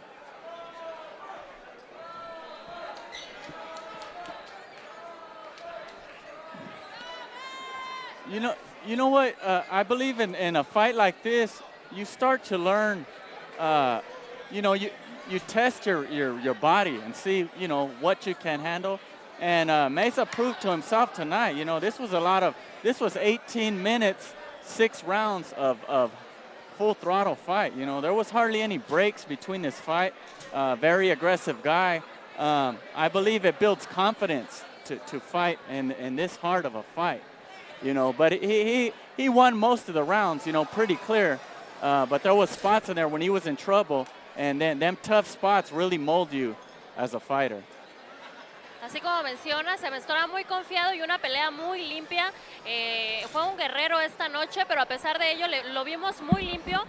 Aparte de su pelea, la cara que mostraba, eso significa que aparte de que estaba yendo al frente, estaba llevando los golpes, estaba librando muy bien todos los golpes que estaban por parte de Omar Aguilar, lo que demuestra un gran trabajo esta noche.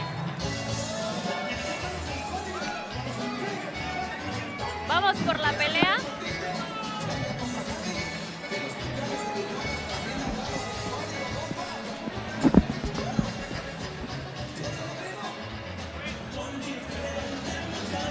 And it looks like this is the fight, Rogelio Rosales.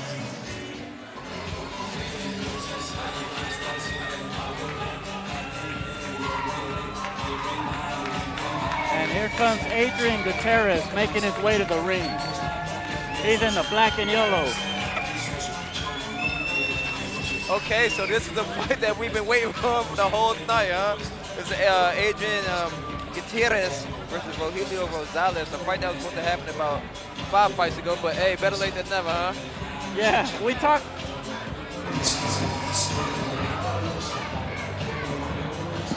Here we go to Pablo Flores. Damas y caballeros, Boristeca Boxing y BIB, the best in boxing, presenta nuestro siguiente encuentro, pactado a 4 rounds en la división de peso welter. 4 rounds of boxing in the welterweight division. Your 3 judges scoring. Sus 3 jueces, Leobardo Ibarra, Oscar de la Rocha y Max Zúñiga. And when the action begins, your third man, el tercero en la superficie, Fernando Renteria. Introducing to you first, the fighter standing in the blue corner wearing black trunks with white trim. His official weight 147 pounds. Presentando ustedes en la esquina azul, vistiendo calzoncillo negro con blanco, con un peso de 147 libras. Cuenta con 6 combates profesionales, 6 professional bouts. De Tijuana, Baja California, Ramiro Rosales.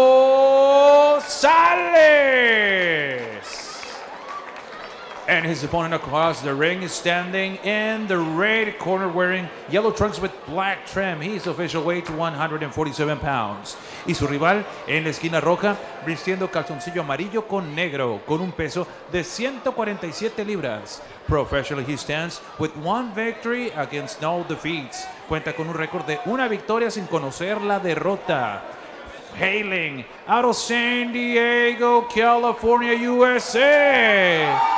Adrian Gutierrez.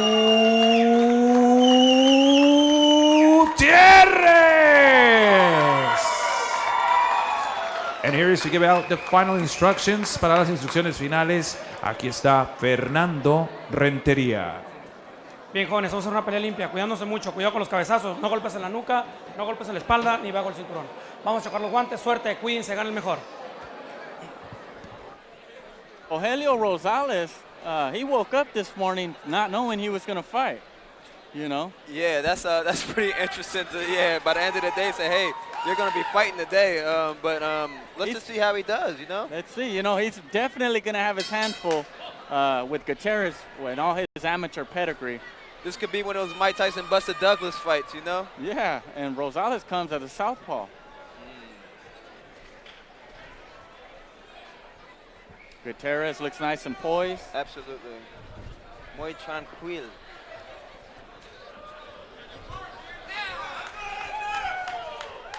A good right to the body by Gutierrez. Gutierrez looks more patient than his pro debut this time, you know? That shows his father's really, you know, they're really working on the development of that professional style. Yes. Even his body seemed to be just more in shape, you know? Like he's always been in shape, but just more defined, actually. That's a better word to use. I see. Gutierrez popping the jab, trying to find something.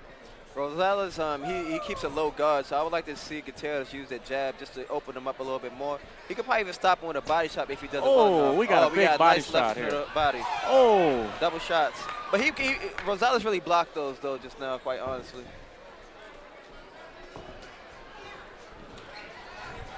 Oh, he's coming on strong, Gutierrez. He's finding a little rhythm real quick, huh? Yes. Right,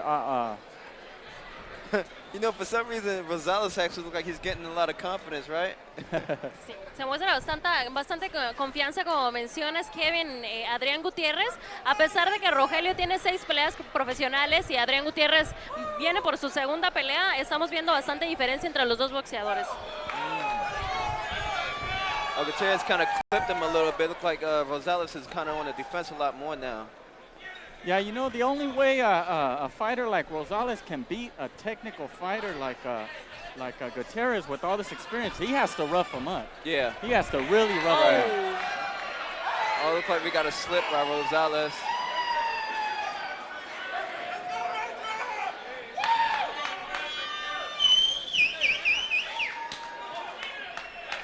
Fight continues.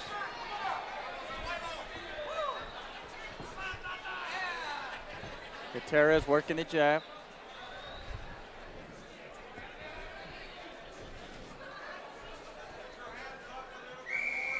You know what, I think if Gutierrez committed to a combination and stood in there, they'd probably get this guy out of there as soon as he does that. I agree with you. I agree with you. Yeah, the guy doesn't know where to put his hands. They up, they down, they sideways, and I think just with a simple combination, up, down, then that'll really get this guy out here quick. Gutierrez finding a little rhythm here too. I kind of like what he's doing. The little. Yeah. See the feint. You know, the feints are underestimated sometimes. You know. Yes. Gutierrez, he's obviously, you know, the more the aggressive, but he gets in position, but he doesn't let go. You know, so he can't really like, you know, do any damage. He gets in position, but he just kind of like doesn't do anything. So I would like to kind of see him actually release punches when he's on the inside. Shadi, what do you see in the fight right now? What do you see in the fight? En este momento en la pelea me parece una pelea bastante tranquila.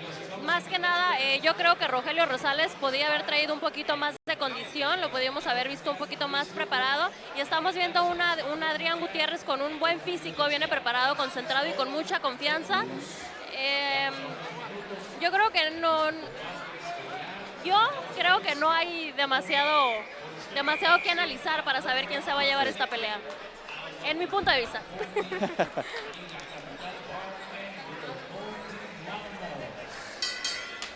Started the second round, scheduled for a rounder. Gutierrez looked like he had control in the first round. Let's see if Rosales has an answer for that. You know, Gutierrez, you know, we seen him in the crowd earlier when he thought he wasn't going to fight, and man, he had his hands wrapped and he refused to take them off. You know, he's going to hit somebody tonight. That was his mentality. Hey, when your dad and your granddad is fighters, there's no way out. Gutierrez working the body. Rosales is showing signs of fatigue right now. Yeah.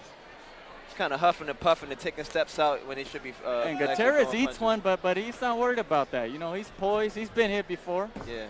Oh, looks like Gutierrez with the knockdown. Looks like we got an 8 count on Rosales right now. I thought it was a slip, quite honestly, but the ref is calling it a 8 count. So. Oh wow. Just that close, that right hook could have took Rosales side of it. We felt the wind down here. Did we? Gutierrez showing his skill now, you know, he's mixing it up. Body, head. Excellent left hook to the body just now, or left uppercut, I should say. That overhand right, that's see that overhand right, there you go. He's mixing it up a lot more now, Gutierrez. He's eating some jabs now. You know, these Tijuana fighters, you know, they ain't going out easy, you know. No, not at all.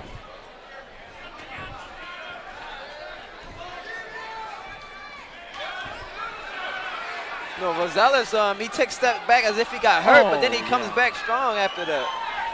But I think he's really hurt right now, though. Yeah. Because Gutierrez is letting them loose in the corner right now, left and right to the body. The corner man might want to think about, you know, calling this a night, but they probably know the heart that their fighter has, so. Oh, and he wobbles him. Definitivamente Rogelio Rosales se le está yendo entre las manos la pelea. Se le está llevando a Adrian Gutierrez hasta este momento.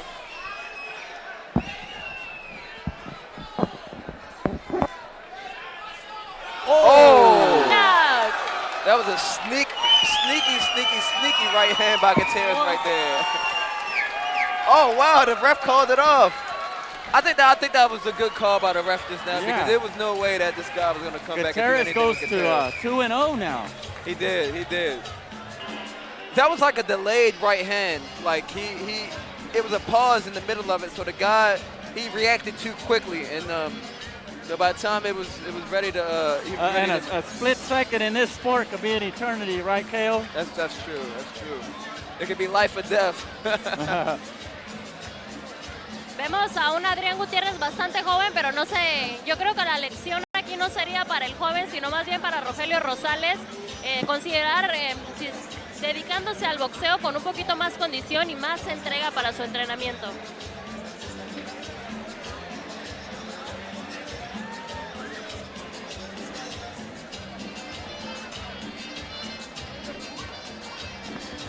Another outing by Adrian Gutierrez. Sherry. It looks like he's actually on the road to something good. Once again, his father was a fighter, his grandfather was a fighter, and he has the tools to be able to be great. So we just hope that he continues to develop and get in there with fighters that's going to develop him a lot better.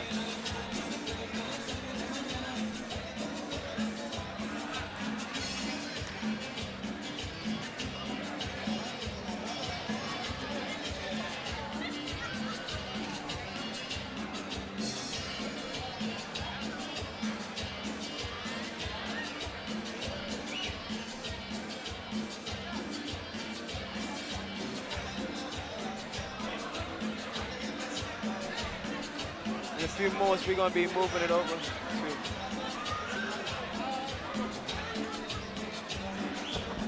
Pablo in the ring.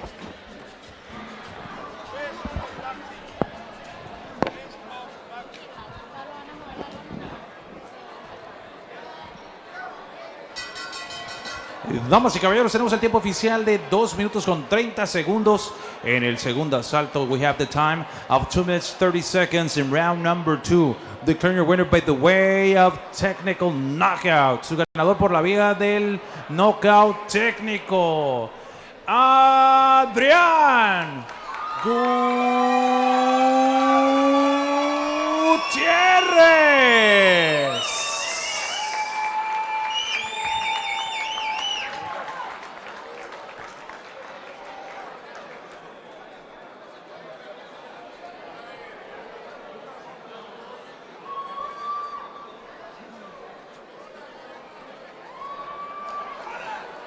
Adrian, congratulations on your second professional win, man.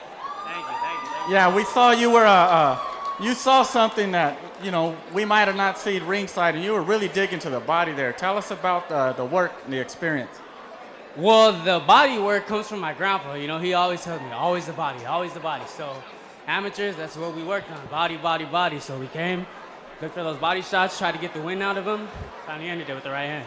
Yeah, you seem to look really poised in there, you know, and you were sitting down on those body shots. It takes a lot of discipline to do that, you know. And how did you feel when you had them hurt? Did you know you were planning an attack or a finish?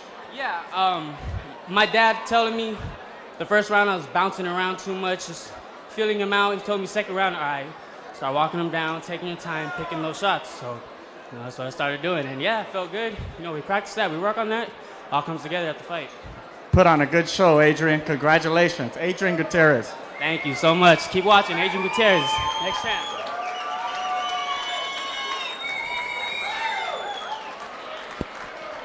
Good fight, Adrian. Thanks for the show.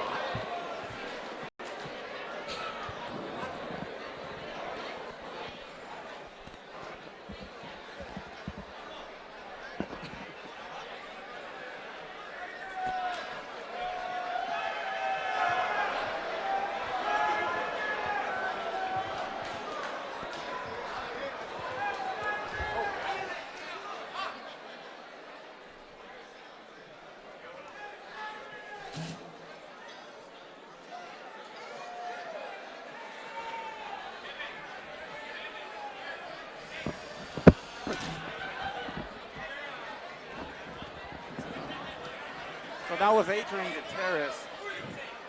Now moves to 2-0. And what a fight that was. It was a quick outage, but he looked good. He looked poised and ready. Armando, I think they go ahead.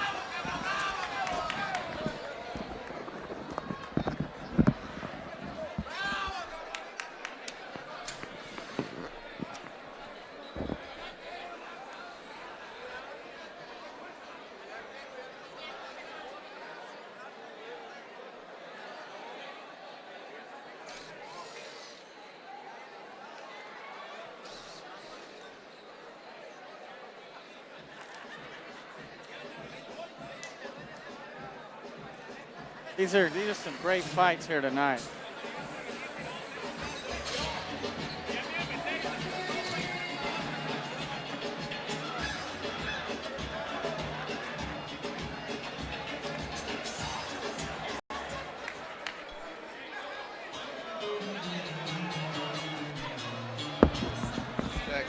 Check. That's the 1-2.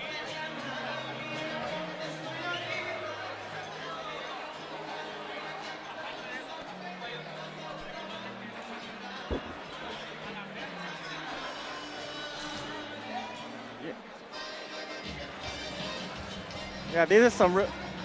These are some. Yes.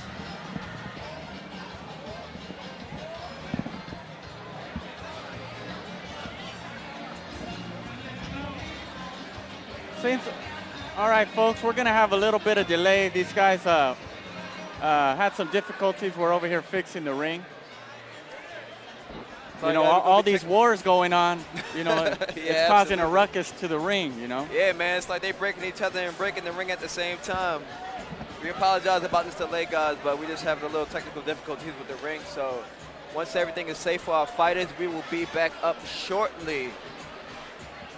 It looks like next up we have Armando Tovar of Tijuana and versus Julio Figueroa. Oh, absolutely. And Armando, you know, I work out at the same gym.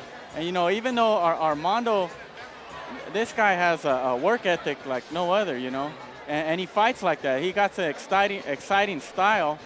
And, you know, he sharpens his skill more and more. So the aggressiveness is effective, you know. Yeah. Yeah, Armando, I'm actually going to be really excited for this one as well because Armando is somebody that takes the sport very seriously. You know, just all the way around, you know, between his personal life and his life in the ring. He takes it seriously and he does the necessary things to be able to just be a better fighter. That's right. What you want to see from somebody that wants to be a world champion in the future, you know? Yeah, you know, and this guy works a full-time job building ships at NASCO. You know, he's married with children. But you know what? He's up early in the morning getting them 6-mile runs in, you know? Absolutely. And that's where the discipline, you know, comes into play. And it shows in his style. Absolutely, absolutely. Sí, para todos los latinos que nos escuchan, Armando Tovar, un boxeador bastante disciplinado, lo vimos ahí en backstage, muy concentrado, listo para salir a la pelea. Y vemos por otro lado a Julio Figueroa de Camalú, quien Camalú siempre trae unos boxeadores bastante fuertes a la hora de aguantar los golpes, pero Armando Tovar lo vemos un poquito con más técnica y una pelea más limpia. Absolutely. Yeah, we'll see what Armando's known for putting on some good shows here. And his opponent, Julio Figueroa, is, you know, he's very aggressive, you know. He's has 4 professional fights, and he's been in every one of them, you know. So it won't be a walk in the park for Armando, but, you know, Armando's well prepared at the House of Boxing. You know, they run a solid program there, you know. We also want to note that this is our last undercard fight before our main event between Hooker and Cruz. So we just want to let everybody know to tune in. Make sure y'all tune in for the Hooker Cruz fight on Facebook Live. And yeah, this is a good co-main event to have, you know. Absolutely. For the build-up to the big Maurice Hooker versus Cristobal Cruz, you know.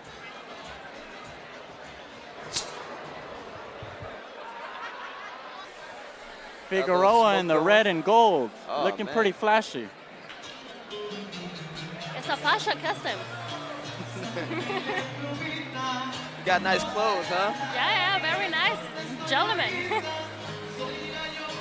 So sparkle like my dress, right? It's much sparkle like my dress. Sparkle like my dress. Oh, absolutely. But you always look beautiful, though. You always look beautiful. Muy bonita. Thank you. And here comes Armando Tovar making his way to the ring. Armando Tovar out of the world-famous House of Boxing.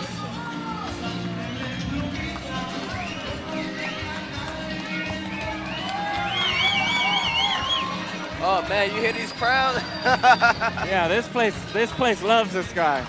So all we see is Armando Tovar t-shirts now. Yeah, it looks like the Tovar takeover tonight. It's like Las Vegas, right? Yeah. Tovar looking good in the silver and black.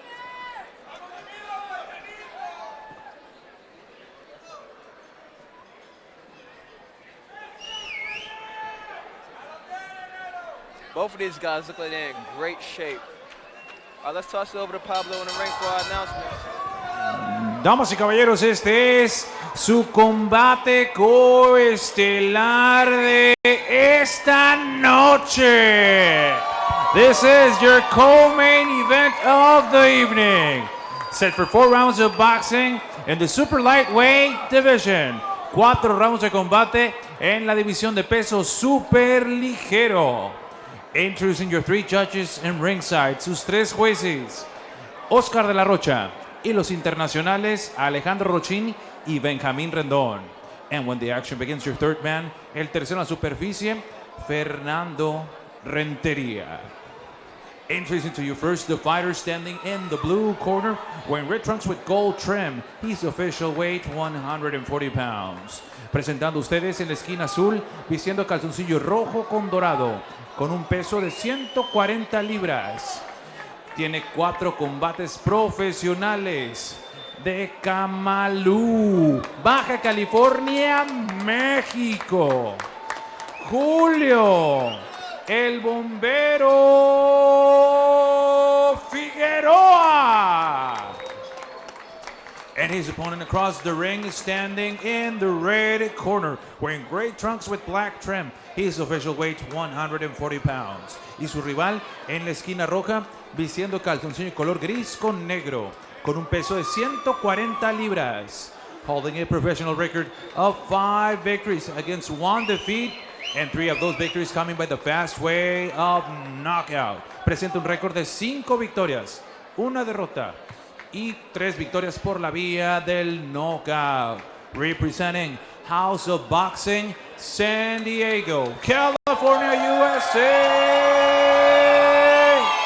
Armando Tovar.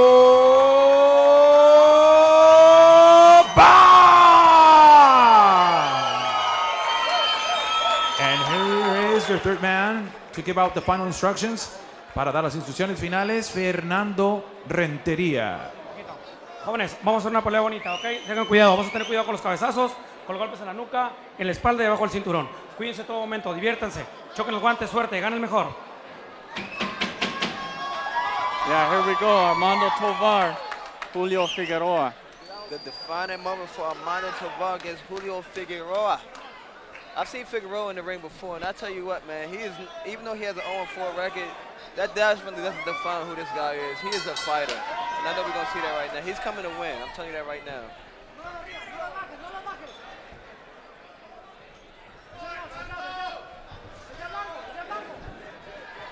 Getting into a little jab fest right now. Now, you know, one thing about Tovar, he's put in a lot of rounds with a top 10 prospect, in the big boy game, golden boy with Antonio Orozco. Oh, wow. Orozco gives him that we all know that relentless Orozco's pretty, he's no joke. So, Kevin, you've worked with him as well. So you understand who Tovar's been in there with, Yeah, absolutely. Orozco is a strong fighter, just like his name, relentless.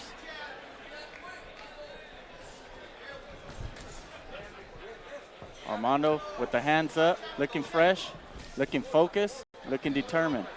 Both of these guys right now are displaying just like really good boxing skills. I know Figueroa usually actually is more of a brawler, I would say, but now it's like he's kind of taking his time being more technical. Yeah, I was going to say the same too with Armando. Armando, he likes to fight. Armando loves to fight. So, but he seems to be being disciplined in the boxing, but we'll see. Very good, leading with the jab. Very good straight right to the body just now from Armando. Leading with the hook. Armando in the silver trunks. I got a feeling he's going to turn up the heat a little bit. I think he's getting a little more comfortable and a little more confident right now. So let's see if he starts to turn it up a bit more, huh? Así es, que bien, estamos viendo a un Armando Tovar bastante confiado. Está muy seguro con una pelea bastante limpia.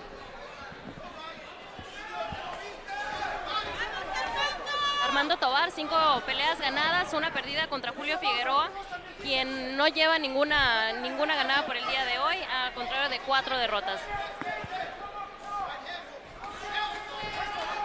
Coming from Armando, his jabs are very strong. Like you can hear the velocity from Armando's jabs. It's coming out very direct.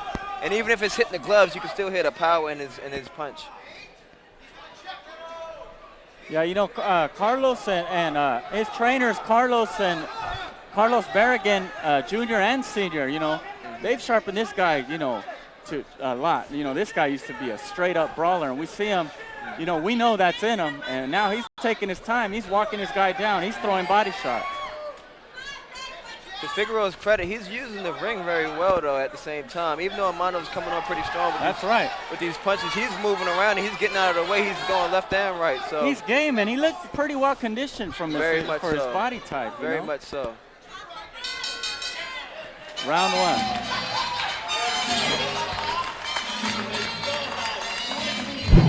You know, I think this round, Sherry, was a round.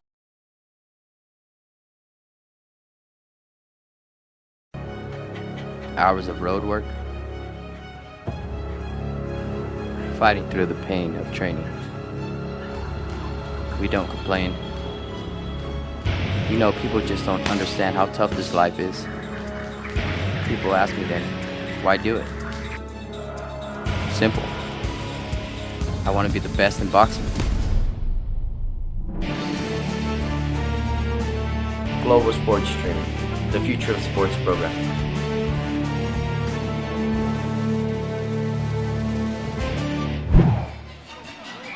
Armando looked like he definitely was in more control. However, I think he was still a bit tight at the same time. I think it was a few times he could have actually landed on a few punches where he kind of cut short on his punches. So. All right, started the second round.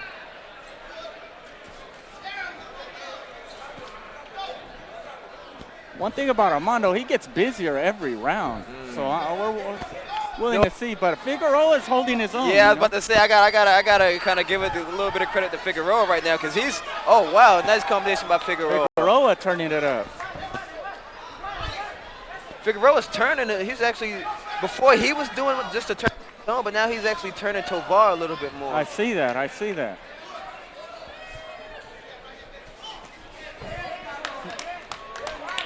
Man, you wouldn't believe this guy's 0-4 with the pretty good countering shots, and Tovar's not an easy opposition to land on, Yeah, like I said, this guy, even though he's 0-4, man, I've seen his fights before, and he's definitely, always came to fight, and, honestly, I'm surprised his record is 0-4. Armando continues to work the jab. Absolutely. Sporting the Tijuana silver and black trunks. To Armando's credit as well, he's showing a lot of different just looks. He's jabbing to the body, he's jabbing up top, he's following down straight the pipe with a straight right hand, and he's looking good. He's showing a lot of he has a lot of different things to use. I agree.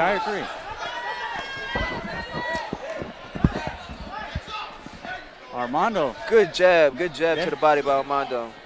Yeah, those jabs to the body, they could pull the wind out of you. No doubt. And they build up over time, and so many times guys who take them don't think that they're doing as much until they get to the later rounds, Un gran trabajo que está haciendo Tovar con esos golpes tan firmes y las combinaciones que está recibiendo Julio Figueroa. Good straight right by Armando a few seconds ago. Another good straight right by Armando.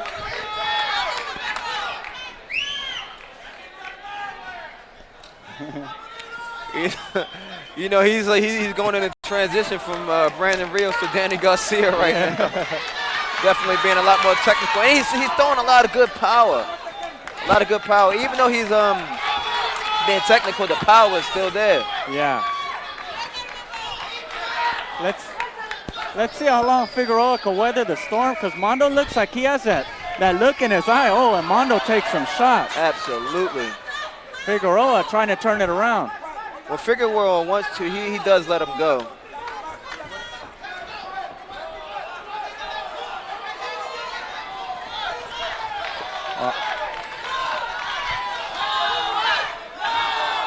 And the crowd chants, Tovar, Tovar, Tovar. The crowd screaming Tovar. That was a really good round by Armando just now. He was really in control of pretty much the whole round. There's a few flurries that Figueroa got out with, but other than that, Armando really stayed in control. Yeah. Armando's really good at taking instructions, Carlos Barragan, I see him working in the corner right now, and he, is keeping him calm, keeping him relaxed, giving him instructions.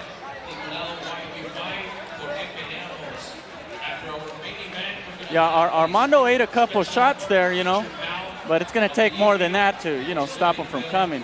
Figueroa looks pretty determined himself, but he knows he got a fight on his hands. Yeah, this is an interesting fight. Armando just needs to really just keep doing what he's doing. I think Figueroa's getting worn down. It's only so much more that he could take at this particular level. You know, I think he's getting worn down a little bit. I'm starting to see it just from, you know, being in the ring. You know when guys, you know, they don't have too much more to give. And, yeah.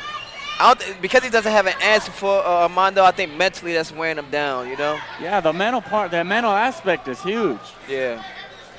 And Armando's just really picking up where he left off, so it's going to be interesting. That confidence, he's just taking the center of the ring. And Figueroa's still fighting back, though. Absolutely.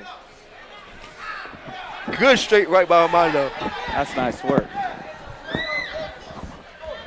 Oh, my gosh. Big, huge right hand up top by Armando. Oh, that buckled him. That buckled Figueroa. Tovar turning it up. Oh, my God. Oh, he's smelling blood right now. Oh, he's going for the kill.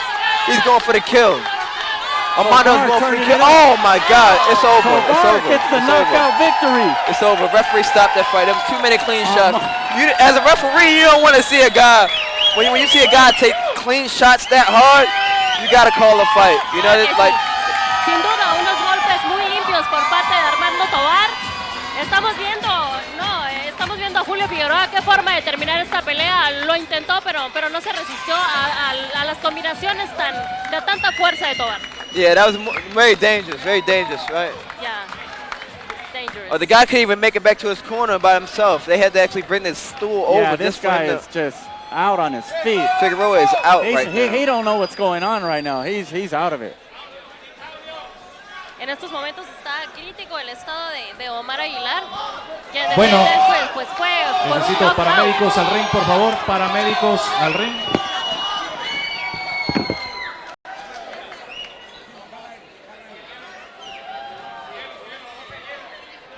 Bolsa de hielo, por favor.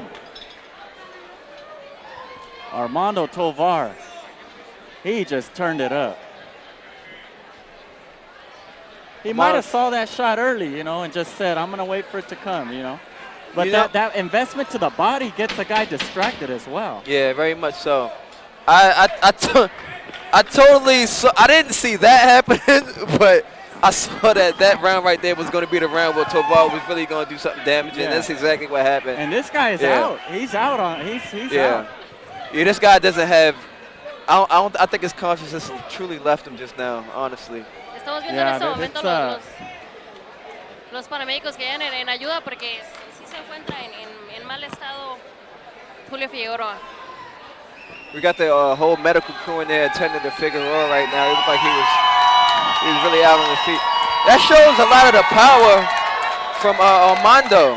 I think this was definitely one of the first times I saw his power be that great. Oh yeah, you know they work on the power pad. You know I've seen him work on the power pad. He just has that determination in every shot that I am gonna sit down and get the full leverage of every shot. You know, absolutely. And he showed it right there. You know. Yeah. That was pretty much a one punch. If the ref didn't stop that, you know, this guy could. I mean, he's still seriously hurt, but he might have been really. Yeah, that kid took some pretty heavy blows. And this guy's been in every fight. Figueroa's been in every fight, you know, but Armando said, not with me, you know. He said, you got the right one, man.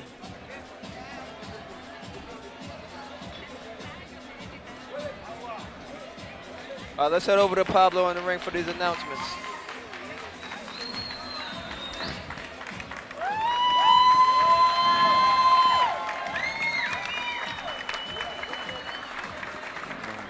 Armando.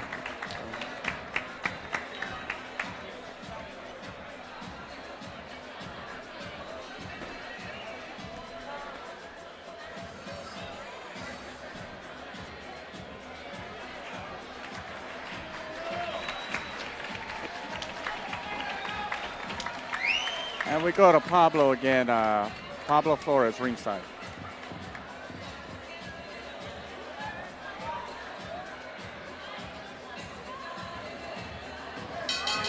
Y damas y caballeros, este combate concluye con un tiempo de 52 segundos. En el round número 3, we have the official time of 52 seconds in round number 3. Declaring your winner by the way of technical knockout. Su ganador por la vía del knockout técnico, Armando.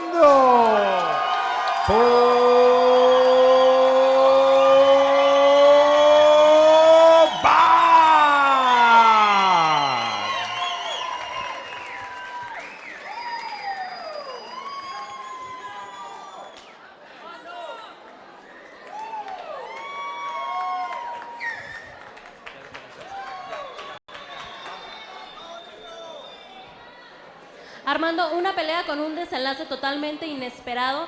Sin embargo, pudimos ver una pelea, una gran pelea que nos has entregado el día de hoy. Sí, primeramente que nada, le quiero agradecer a Dios por traerme aquí y porque está bien el oponente. Muchas gracias a todos los que vinieron. Muchas gracias a todos los que me apoyaron y estuvieron aquí todo el tiempo. Muchas gracias a todos mis amigos de high school que vinieron. Ahí están todos, muchas gracias. Es muy grande el apoyo y pues vamos a seguirle adelante.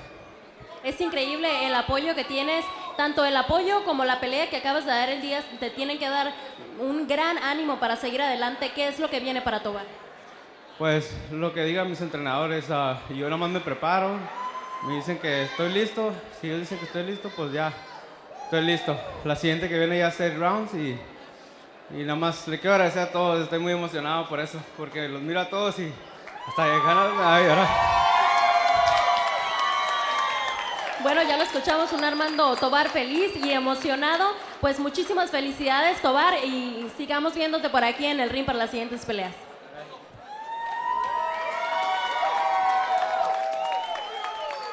Out and once again from Armando, he truly deserved that. Yeah, man, what a build-up! What a this is a co-main event, man. It looked that was a big knockout. That was a huge knockout. Now moving on to our main event. The delay is almost over. We have Maurice Hooker versus Cristobal Cruz. You know, in this particular fight, I'm gonna be looking for just to see how Maurice weathers after. Like I said, he had a surgery where he actually had to reconstruct his entire eardrum. Wow. That is not a small surgery, you know. So I want to see exactly how he's gonna weather with that.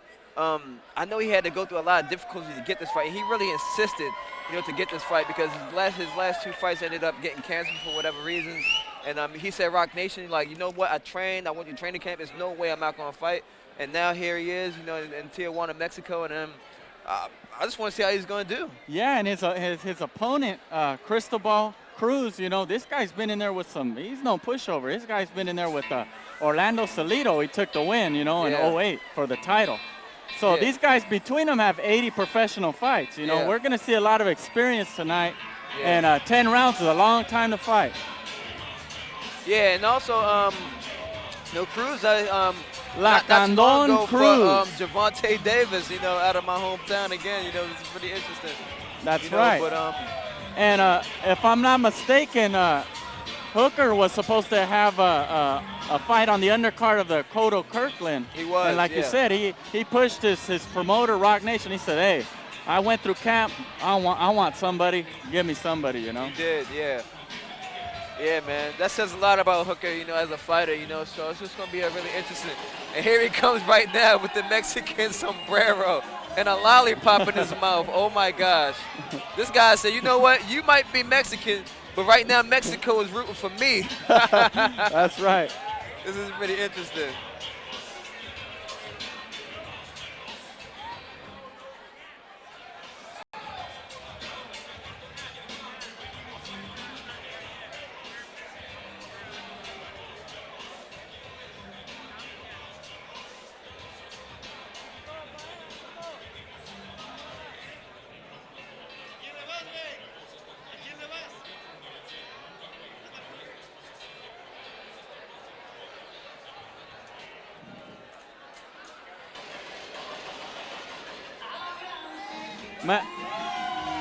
And Maurice Hooker coming out to Mexican music in Mexico, in Tijuana.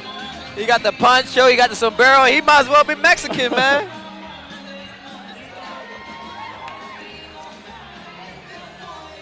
You know, he's from Dallas, Texas, so he's no stranger to Mexican music. You know? Hey man, I heard. I'm not sure how real it is, but I heard that Texas has the best Mexican food. I'm sure California will argue that though. Yeah.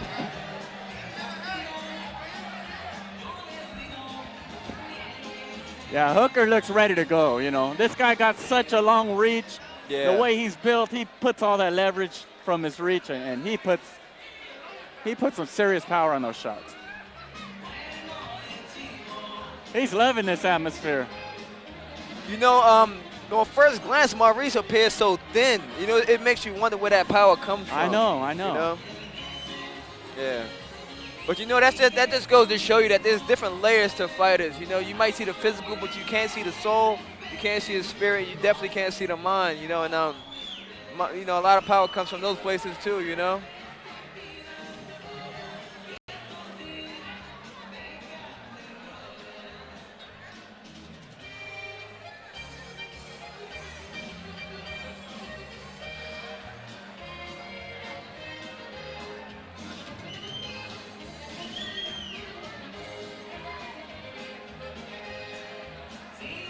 Yeah, you know, Hooker travels to gyms everywhere, you know? Yeah, absolutely. He's everywhere.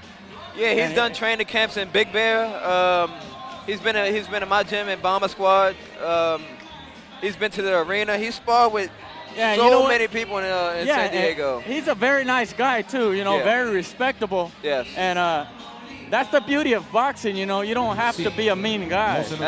You can be mean when it counts. Vamos a tener un combate especial que va a ser grabado para un documental a nivel internacional llamado Why We Fight, ¿por qué peleamos? Así que después de combate estelar, no se los vayan a ir. En unos minutos vamos a dar comienzo con el combate estelar. Música, maestro.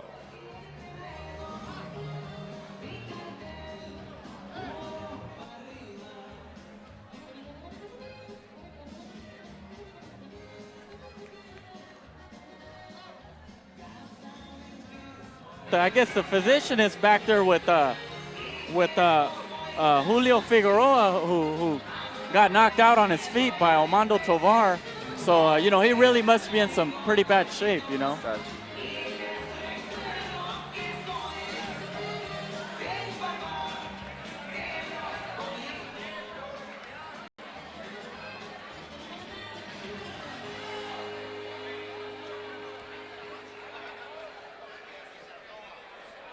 Yeah, Hooker looking like he's having fun in there, you know. Absolutely. You see a smile on a guy's face before a fight, kind of scary to see that, you know. Absolutely. Absolutely.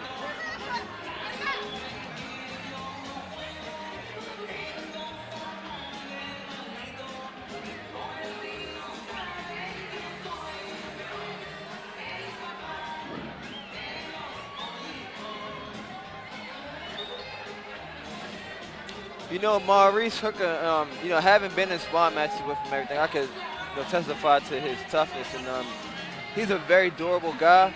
You know, to know what happened to him in his last fight and for him to just complete that fight to the end, that I can't tell you how much that says about a fighter. Most guys they've gone down. They would say, you know, something's wrong, and they would have gave up, and of course they would have gotten a loss. But he said, no, I'm a fight, and he ended up fighting to a draw. That's a big deal. Yeah, and you know, that was on the HBO card, Ward and Kovalev, I believe. And yeah, to go through what he went through, a whole fight, the complete fight, you know, says a lot about him, you know. Absolutely. You know, he ended up also a few fights ago, I think it was 2 fights ago, he fought a Ty Barnett out of Washington, D.C. Before I actually came over to California, being from Baltimore, I would spar with, you know, different guys in the DMV area, but Ty Barnett was one of them. I was still an amateur at the time. Oh, wow, all right. And I know that Ty Barnett wasn't a joke. You know, he was a guy that actually fought a lot of tough guys coming up. He was doing really good. You know, and I sparred him when he was pretty much in his prime. So to see what Maurice did, ended up knocking him out in the first round, I thought that was a big deal.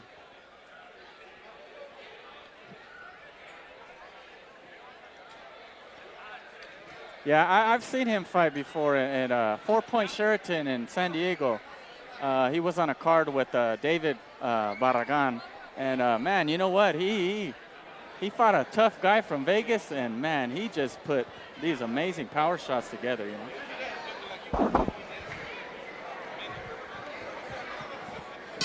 All right, we're going to toss it to Pablo Flores rings. Damas y caballeros, este es el combate estelar de esta noche.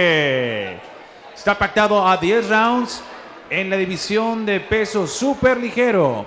This is your main event of the evening. Set for 10 rounds of boxing in the super lightweight division. Y es sancionado por la Honorable Comisión de Box, Lucha Libre y Artes Marciales Mixtas de esta ciudad de Tijuana. Presidente Alberto Martínez. Comisionado Alejandro García. Médico del ring, el doctor Ernesto Franco. Al frente de tiempo, César Fernández. Sus 3 jueces, Carlos de la Rocha. Y los internacionales, Alejandro Rochín y Benjamín Rendón. Y para medir las acciones, your third man inside the ring, Fernando Rentería. Ahora bien, amigos que nos acompañan en el Salón Mezanine desde la frontera más visitada del mundo, Tijuana, Baja California, México. Ajusten sus cinturones.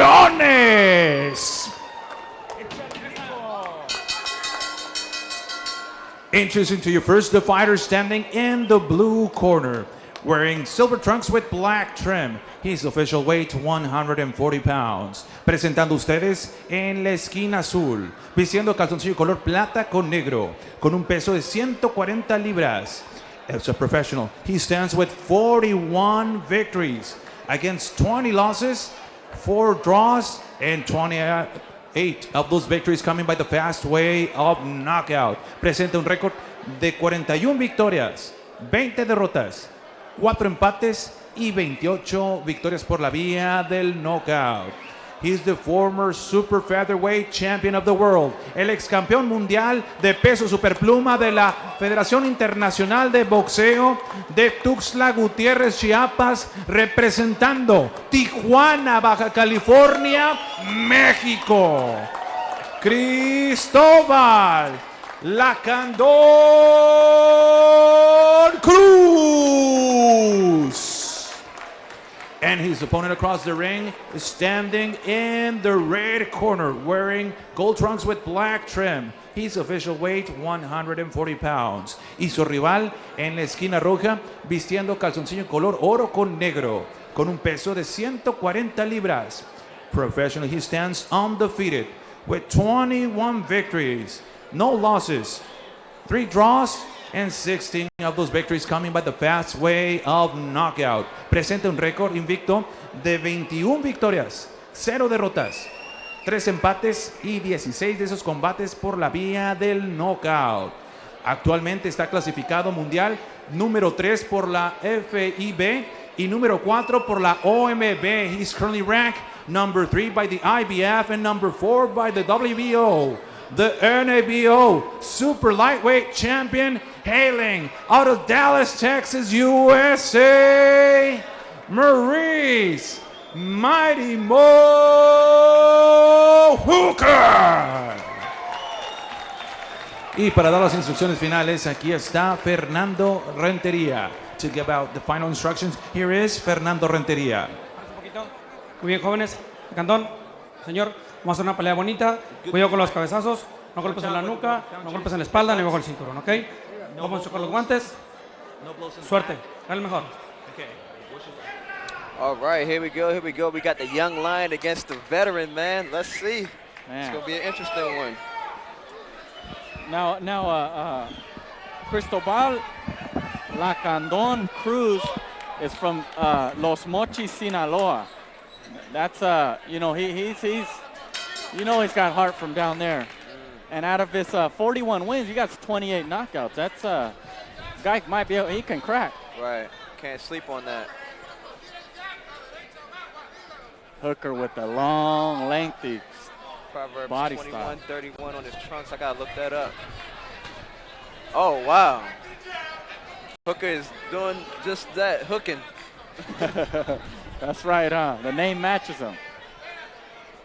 Looks like Hooker is actually coming out throwing some big shots right now. I think he wants to like establish that, look, I'm here to win. You're just an opponent, and Yeah. that's it right You now. got to have that mentality, you know. Yeah. You know, to Cruz's credit, though, he's actually doing a good job of actually getting under Hooker's long reach, right? Yeah, in order to get in a guy that long, you got to double and triple sometimes, even quadruple a jab just to get to him. Yeah. Plus his footwork, you know, he can be in and out of range quick and touch it with them long arms. For sure, for sure. Yeah, Cruz can't be reaching like that, or No. it's going to be a short night. Cruz comes to fight. Hooker spins him around. Absolutely. Es una pelea de primer nivel la que tenemos esta noche.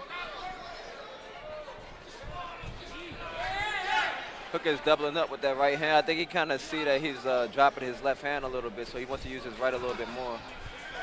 Hooker's combination speed is actually pretty good for his length, right? Yeah, you know, to deliver a shot and to pull it all the way back and deliver another one, you know. Those are some long arms. Oh, and he lands a big hook. Mighty Mo Hooker.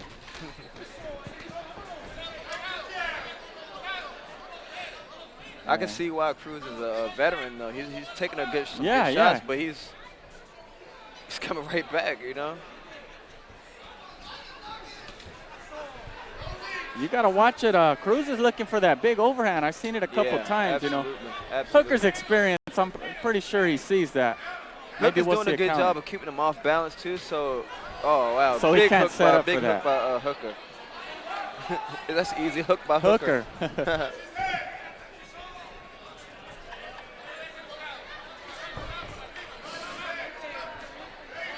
He can land that hook at a long range. He can, and crisp, too, and quick. You know, right now it looks like Hooker is pretty much just like dialing in his movement and dialing in everything and just like, you know, just he wants to release when he can.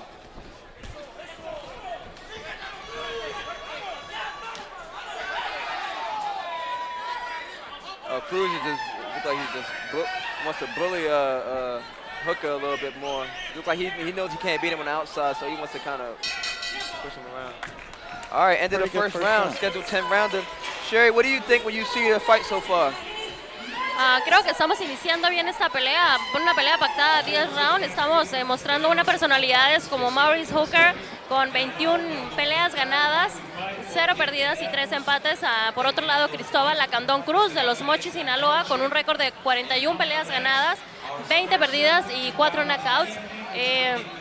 Estamos viendo una pelea bastante interesante y yo creo que tenemos 9 rounds por adelante que nos van a hacer disfrutar mucho de lo que es este deporte del boxeo.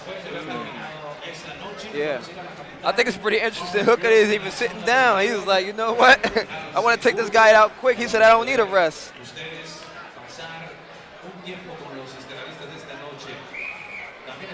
Yeah, he looks like he's loosening up there in the corner. He said, probably time to get this guy out of here. He looked like a phenomenal athlete, though, I'll tell you that much. Oh, yeah. See, the thing about a fight like this is Cruz can't try to outdo. He's not the better athlete. He cannot try to box this guy. He has to rough him up, you know. Sometimes you got to get a little, you know, borderline dirty to get that done. Right. But a guy like Hooker can step back and still hit you for sure when you think you're out of range. Hooker taking his time, and you know he does a good job of even though he's so long, when he's moving forward, he still keeps his distance, so he's able to get more shots off instead of falling into his punches. Excellent job by Hooker so far. Cruz just looks like he doesn't know what to do right now, actually. He's confused, I believe, from the speed, you know, and the style. That's a rough style. And Cruz comes forward. He looks determined. You get that Mexican blood in you, you know, he's going to come.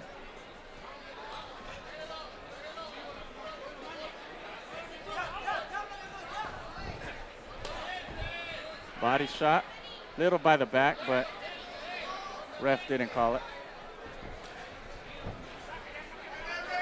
Hooker trying to set up the big shot, it looks like. Hooker's very patient. He's been a lot of rounds. A lot of rounds of sparring, a lot of rounds under the lights, too, as well. Absolutely. Yeah, I mean, the fight at Oracle Arena, Madison Square Garden, you know, like, that's some of the biggest markets in boxing. Yeah, so. well, what we just seen, he threw 3 straight right uppercuts. You know, you don't see stuff like that. Not at all.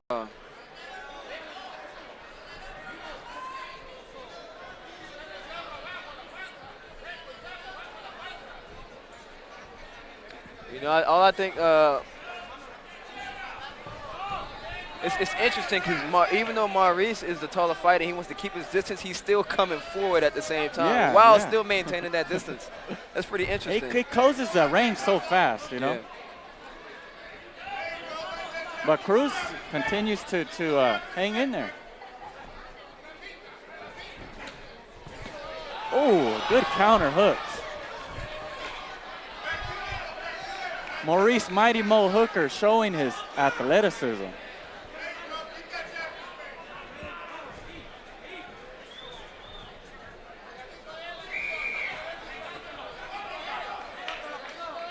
"30 seconds to go, round number 2. Them counter hooks, those check hooks are absolutely from that range. Those are devastating. Yeah. Cruz continues to press. Yeah, this is where his veteran status is really showing up because he's taking punches, but he said, "Hey, Mighty Mo, I've been in there, I've done that already. There's nothing you could really do. I've been hit harder than this." So that's gonna be pretty interesting.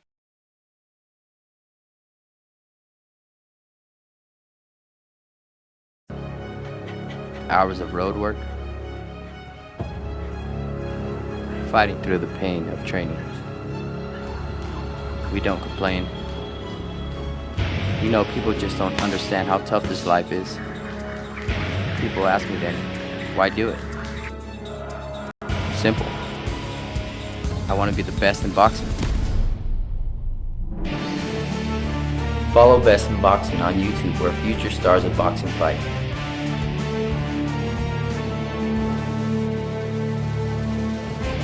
Pretty well here against a seasoned veteran like Cruz.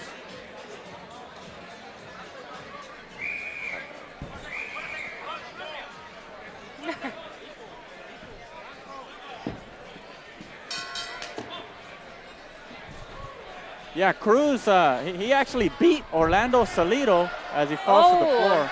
What is that? He beat Orlando Salido in 2008 for a world title. Oh, so wait, it looks like he's been on the big stage and he's been a champ. Looks like we had a clash of heads or a clash of the elbow to the head from Maurice to Cruz.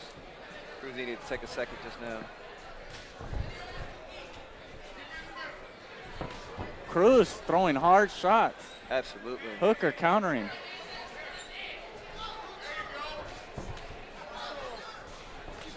Ooh. Oh, good combination. Cruz speed making by, it rough, Hooker but just now. Hooker continues to counter. Cruz isn't showing any sign of quitting. Honestly, though, he's not showing any signs of quitting. Yeah, and you notice how he beat Salido. Salido's a brawler, Yeah. but it's a little different being in there with a skilled boxer, you know, who absolutely. uses his reach. Yeah, for sure. Yeah, Maurice is really choosing, and look, he's hooking while stepping to the side instead of stepping back. He's using a jab in the middle when there's no exchanges going on. He's really putting on a clinic right now. Yeah, and we know Maurice got some serious pop. So for this guy to take him, you know, tells you that he's been in there with some world champs. Right. He eats a left hook hard. Right. And a double body shots, triple. Right. I think that that right eye of Cruz is getting a little swollen, I think. Oh, it looks like Cruz is getting angry in there, man. He's pushing on the pressure right now.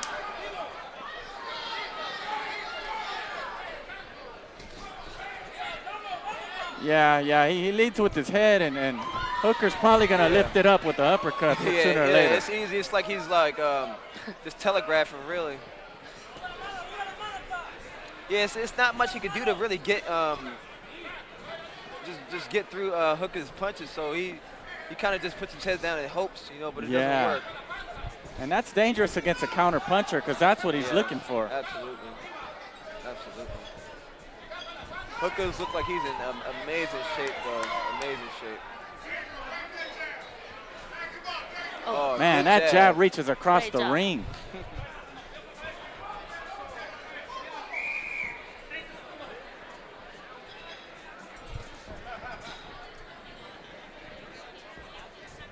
It's some real championship fights right here. End of the third round coming up. Excellent action thus far by both fighters, really. Mighty Mo has the edge and the advantage because his just output and also connects. But Cruz is staying in there. He's game, man. He's game. You know what, too? Hooker, for being a tall guy, he's not uncomfortable when he's close. No. He throws the right shots even when he's close, you know? Yeah. He's doing a little showboating, running around the ring when he should be sitting down. But hey, man, it's okay. Let him know, man. This ain't nothing to me, man. I'm on my way to a world title. And that's actually something that's interesting, too. This could be a title eliminator for Hooker. That's right. That's right. Yeah, you know, after this, you know, he's already up there, you know. He's ranked really high, so. Yeah. Look, he's getting off his stool early. He's ready to go. He said, I only need 30 seconds, it looked like.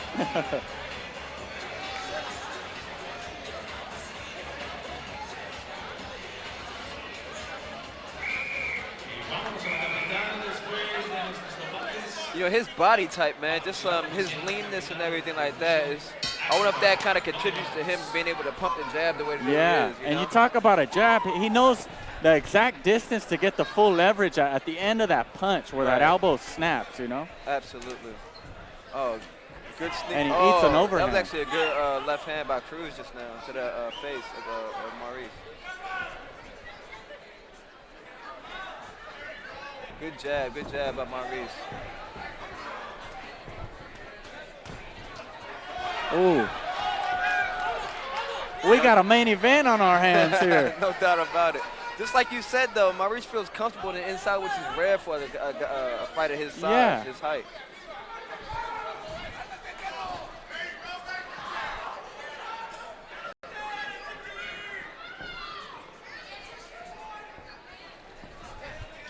That double jab, man. Yeah. He's halfway across the ring, and you think he's out of range, and you're getting touched. You can tell Maurice just loves what he does, man. Like, man, I'm made for this, man. I'm made for this. Cruz throwing awkward punches, anything to work. Absolutely. He's digging deep. Yeah, he's doing everything except for going for broke right now. It's amazing, you know, how these veterans could like take someone's punishment as if it's nothing. You know? That's right, you know. It takes a lot of years, as they say, you get in shape to take the punches as well, you know. Yeah, you can't just come. Hope I don't ever get to that level. I'll tell you that much. Oh, yeah, you don't want to take pride in getting hit, you know. No, not at all.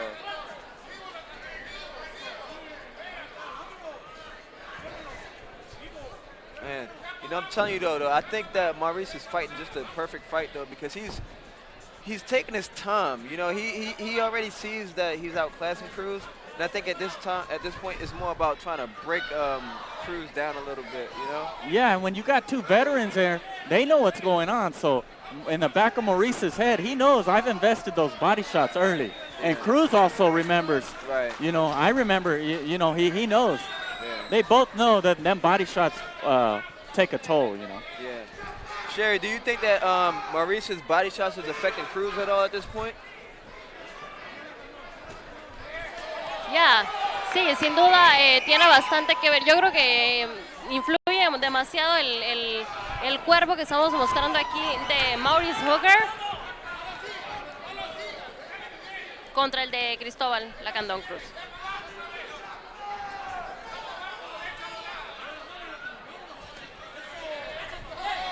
And Cruz going to the body. Yeah.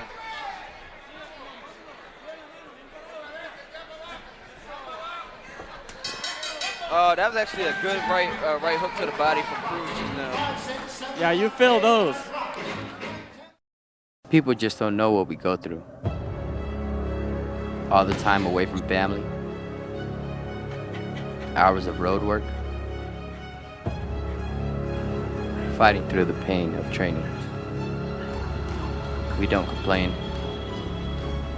You know, people just don't understand how tough this life is.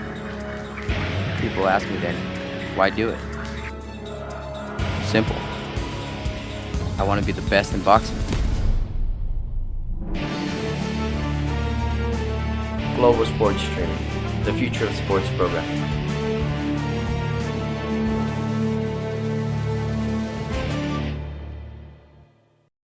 It's a good show to win a fight like this. But you know, on Cruz's side of it, you know, at this point, I think that he needs to. It's pretty tough. It's pretty tough. I think that he just needs to. Oh God. We got sweat. We got sweat flying on us here, ladies and gentlemen. We got sweat flying in people's face. These fights are for real. Somebody get me a baby wipe. Do you understand now? Yeah, these fights are for real. Yes. Mighty Mo seeking with the double jab. You know, that's something they teach you that people don't use enough, them double jabs, you know. When it stops a guy from starting anything, you know. Cruz backs him up. You gotta be in good condition to be able to fight like that, though. You know, you can't just hope to fight like that. Your correct. Physical conditioning has to be able to fight a fight where though you're fighting very technical and textbook. But if not, then you know it's going to be sluggish. It's going to be. I agree. Be jabbing down. You're not going to be protecting your cheek while you're jabbing. Yeah, you know? yeah. Sí, sin duda un gran físico, una gran preparación por parte de Maurice Hooker, lo que nos está entregando una gran pelea, una pelea de primer nivel que se está notando aquí. Esperamos que por el lado de Cristobal Lacandon Cruz está dando una fuerte batalla. Vamos aquí por el quinto round y esperemos y nos podamos llevar así hasta el 10º round. Mighty Mo. Mighty Mo still digging to the body.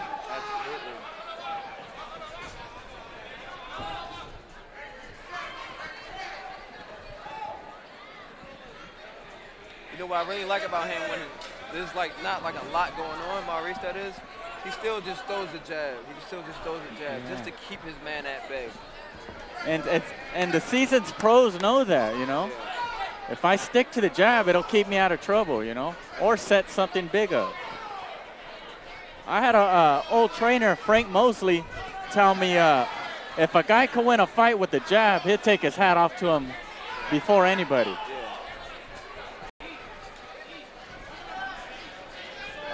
Trying to get as much and as he can. Double uppercuts. Cruz's his energy is dwindling down a little bit now. Cruz's energy is dwindling down now. He doesn't have that same energy he did before in order to, like, you know, I see that. Move towards Maurice.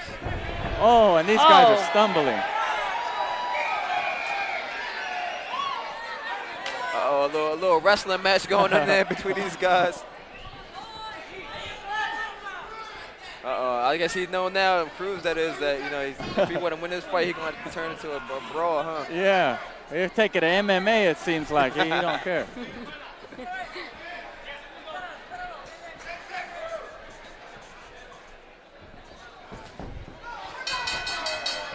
Oh, end of the 5th round. Another good round. Going into the 2nd half. Pretty good fight. Pretty good fight.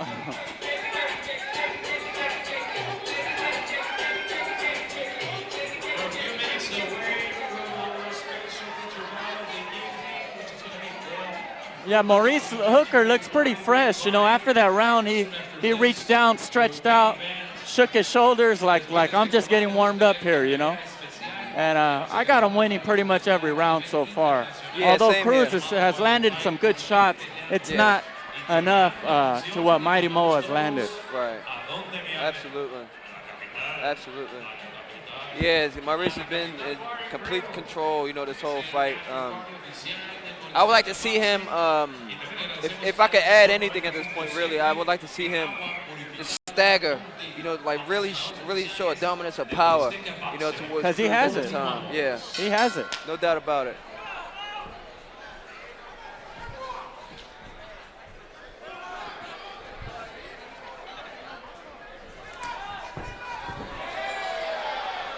A slip from Cruz. Oh, he hit him with a body shot. He hit him with a body shot before he went I think down. that was also. I agree. Seemed like he got popped in the body. No, Maurice hit him with a body shot before he went down. I don't know if he's I going didn't down see for no a body low shot blow. or for Oh, it looks like his knee may have given out.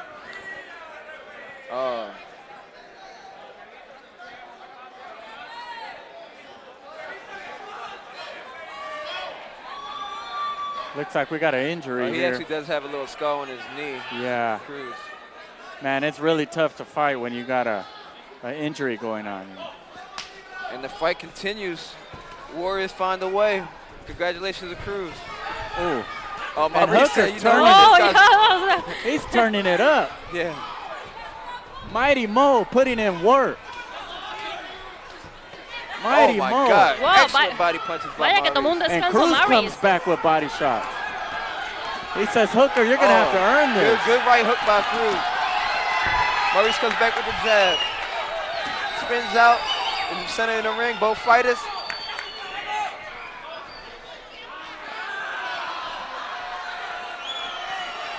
I don't know what happened just now. Yeah, you know, No, his leg if is he back. hurt that knee, it might just creep up I'm back not sure. on I think he's ready to go. These are veteran tactics here, though. You Absolutely. never know. Absolutely. You know, a guy like this, he's been around. This guy has more than 60 fights. He actually Yeah. has 65. He knows how to stick in there. Yeah, he's had 66 professional fights. Right. Some of those were title fights. Absolutely. So, you know, if he can buy some time, believe he's going to do it. Right. Yeah, I mean, you know, to have that many fights, you got to know how to be able to, you know, buy some time. And I think that's right. exactly what that is. Mighty Mo, I'm really digging the mohawk there. Very stylish. Oh, Cruz lands a big shot. Sweat flying everywhere, huh? Ya, sin duda están dando golpes por todas partes. Wow. Un boxeador fuerte, Lacandon Cruz, después de los derrapes y los golpes que ha tenido, se para con fuerza y con más fuerza que los rounds anteriores. Estamos viendo a los dos boxeadores.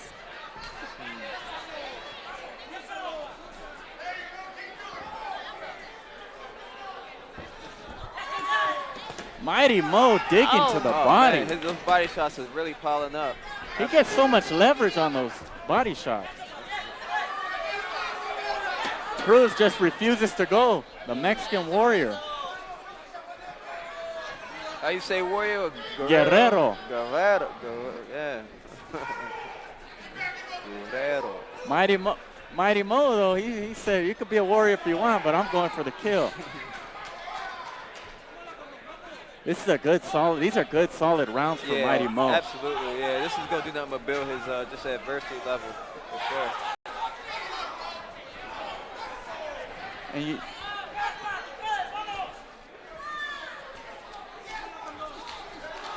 know, Mighty Mo does a good job of getting under when he's going to the body. Because, I mean, he's so tall most times to get, towards his opponent that he has to oh, we bend got his some knees. showboating going on showboat here. by Cruz. Yeah, you're right, though. He leans over and, oh, we got another showboater. Maurice gives it right back to him. And these He guys, can showboat. I can showboat because I'm winning, though. these guys are entertainers. That's a dangerous thing to do in a ring. Absolutely. We saw what happened with James Toney and Roy Jones. You know, do you remember that one? That's right. You know, Roy Jones was always a showboater, but Yeah. James Toney tried to follow in his footsteps, and what happened? He ended up getting dropped. Yeah. You know, and James Toney has a lot of skill, but Roy Yeah. Jones just had that Yeah. much more talent, you know? That was a timeless skill, you know. That was, Yeah.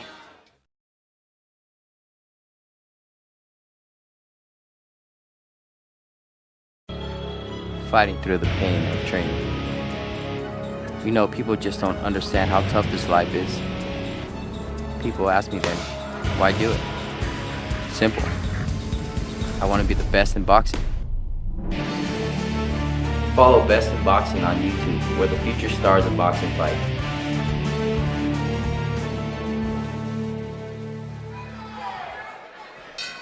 Cruz is showing what a true veteran is.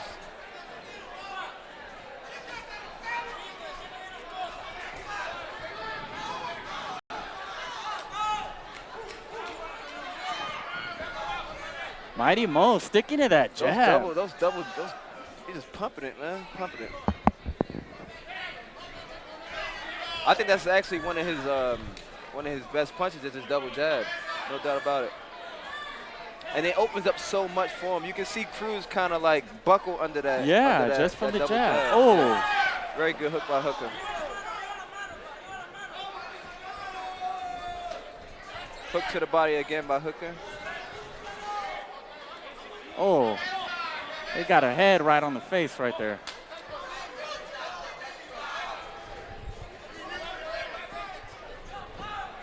You know, Hooker, he does a great job of just, even when he's throwing combinations, even when he's doubling up in his jab, he stays balanced. You know, and I think that a lot of younger fighters coming up nowadays, they need to kind of take a look at that, because most younger fighters now, they'll throw their jab, they'll double, triple their jab, whatever, but they won't even bring their hands back to their face, and they'll do it, and they won't be on balance at the same time. Hooker, when he throws it, he stays on balance, and he brings it back to the proper space. Yeah, and at the same time, he's ready to defend something that the guy, his opponent's throwing, you know? Absolutely. Yeah, that's very good description of a technical fighter, because, you know, a lot of young fighters, that's what they struggle with, you know? Absolutely. They resort to the brawling. Yeah, a guy like Hooker, you would have to keep him off balance as best you can. And the only way to possibly do something like that is to move, you know, move left and right, left and right. Keep him having to chase you, but do it in a way where you're setting up traps, release punches, get out the way, doing it all, you know, do it again. You know, if you kind of just like let him bait you in, if you let him dictate the rounds, you let him move on you, then he's going to eat you up. He's going to do exactly what he's doing to Cruz right now. Cruz trying to find a way to get in. You know, he just can't. That jab all night. All night long. Big overhand by Cruz.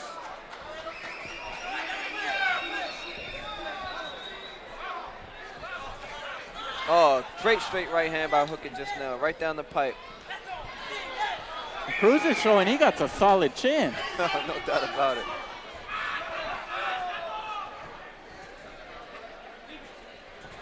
Oh. Wow, the lead right hand by Mighty Mo Hooker. If you haven't yet, please tune in to Best in Boxing on Facebook Live and catch the last 3 rounds of this great fight between a young, hungry fighter and a veteran coming up. I mean, a veteran period. Excellent round by Hooker again. He's just doing what he did from round 1, just staying in charge and being the commander-in-chief and saying, hey, this is my fight. Look, you're not getting in the way of what I got going on right now. And that's just the end of the story. And you know what? He sits down on power shots, Hooker. He sits down on power shots, but he don't get wild, you know. Sometimes if you think you're catching a guy and you're going to go off, you can tend to get a little wild, but he's shown that his experience shows that he doesn't get wild. Yeah. You know, in order to keep his rate up, too, for these 7 rounds, that says a lot about Hooker as well, because he's been very active each round. Each round, his rate hasn't, you know, gone down at all. You know, so that's actually a really good compliment for Hooker. Really good compliment. I guess that surgery didn't take away from much of him, did it? No, he looks like his balance is right back where it was.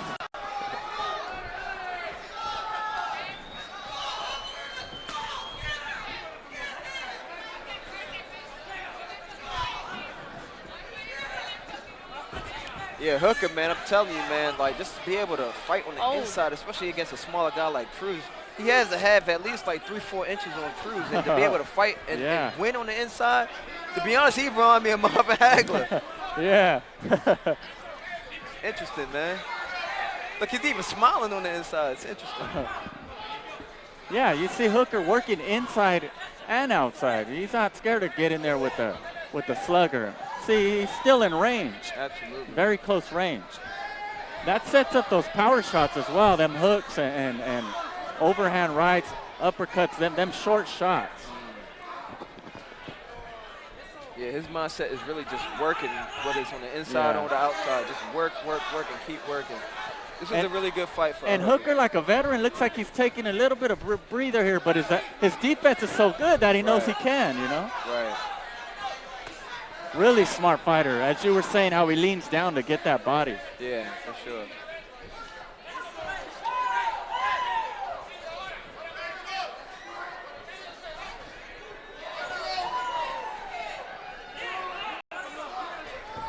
The lead right. That's where Cruz needs to be, real close. Even if he don't have the skill and ability, that's where his chances are going to improve. Absolutely.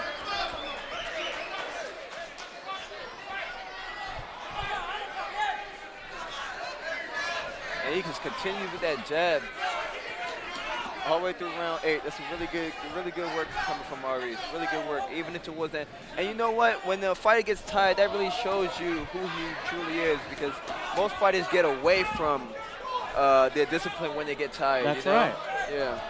You know what, too? A lot of great champions, they can fight tired. Yeah. You know? Absolutely. You have to. I mean, you got certain guys, yeah. you look at guys like Timothy Bradley, he can fight knocked out pretty much, and he's still fighting, you know? That's so true. It's so true. That against Baratnikov, where he was pretty much out on his feet.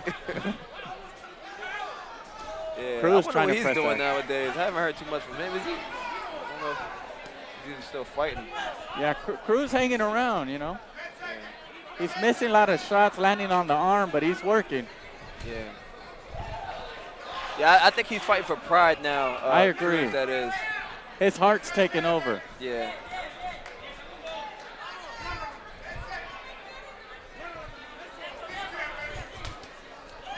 You know, quite honestly, Cruz right now, when he throws, you don't see too much coming from him power-wise. And I think that if Maurice sees that, and if his corner has picked it up, is going to talk to him now in the corner, I think he can set up a knockout and capitalize off of that.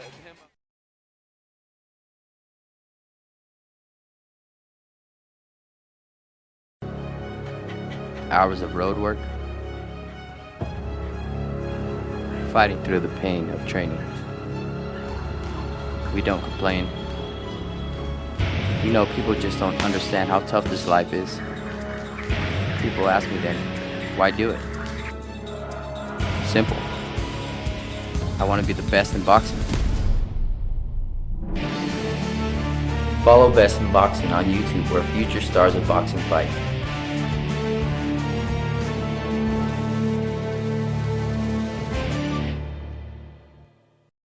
Estamos viendo bastantes golpes bien colocados y por su parte pues Cristobal Lacandon está haciendo un gran esfuerzo para librarse un poquito de sus golpes y lograr conectar.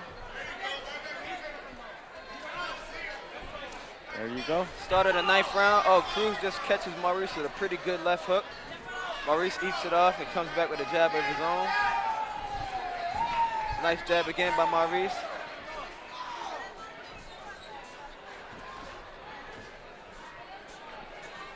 I need to get in the habit of calling these guys by their last name. Such of a personal person, man. Cruz lands a good jab. But Mighty Mo's been in there with a lot of guys with a lot of winning good records. Yeah, you know, a couple undefeated guys he's taken out. Maurice's first fight was against a guy I believe was 7-1. Wow. If I'm not mistaken. He ended up fighting to a draw.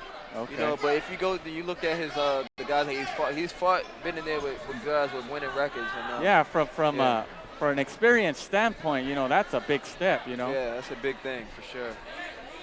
That says a lot about his confidence. Exactly. You know, even being younger. And it pushes them to another level. You know. It's true. Mighty Mo trading jabs with Lacandon Cruz.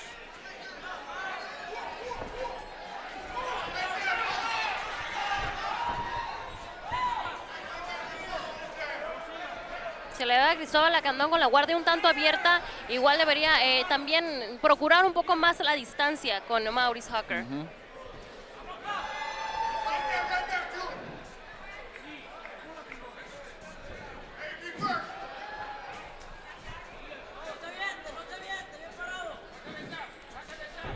Mighty Mo. Good right hook, I'm sorry, Baba. You know, these are the fights that you need, you know. At the level Mighty Mo is at, he needs some rounds, you know. Yeah, that's very true. He's going to be going 12 rounds pretty soon. Yeah, the higher you go, the harder it's going to be to knock guys right. out, so you guys got to be durable. And he's showing you can box. He's not only relying on his power. Absolutely. Because I've seen him get guys out of there in 3 rounds, you know. Yeah, right now it's all mental for Maurice. You know, you can see that, and his mind is definitely carrying him through this fight. He's a very strong mind. He seems to always understand what needs to be done, you know, Right. and what round, you know. Call that ring IQ, boxing IQ, I should say. Good sneaky left uppercut to the body by Hooker again. Coming up on this last round, this is just a showcase victory by Maurice at this point. Yeah, as long as he maintains his. And sometimes, you know, guys aren't going to just go away. So if you have to box them for 10 rounds, 12 rounds, hey, you got to do what you got to do, right? For Maurice, I think this was more than just about a victory. He wanted to see what he had, like I said, coming off the surgery, and also the possibility of a title fight in this near future. I think he wanted to really just prove to himself and see what he could do, and I think that he's done that very well. Yeah, this is the perfect fight for him right now. You know, and this is a heck of an opponent too, you know. Absolutely. He's not going to lay down for you.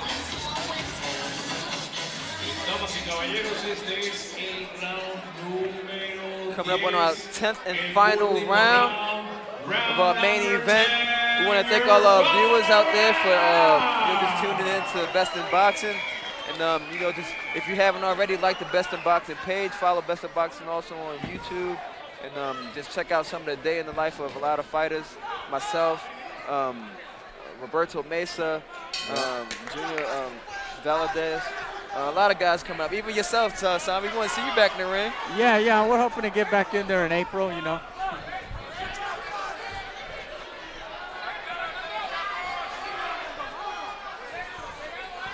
You know what? I thought Maurice was going to come out and kind of just just work his magic in this round, but he's actually looked like he wants a knockout. Yeah, he does. Yeah. He definitely has the tools to make the knockout happen.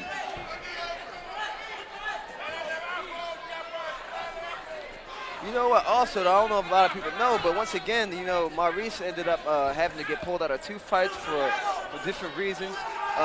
Cruz took this on a super last minute fight, probably less than a week or 2 possibly, you know, and for him to be able to come. Well, there's some people saying that he took it in 24 hours. I don't know how true that is. But that shows you, in order to go 10 rounds, a 10-round fight on even a week notice. Absolutely. Yeah, only a veteran could do something like that. That's right. Yeah, so and we've seen him use his tactics already. Absolutely.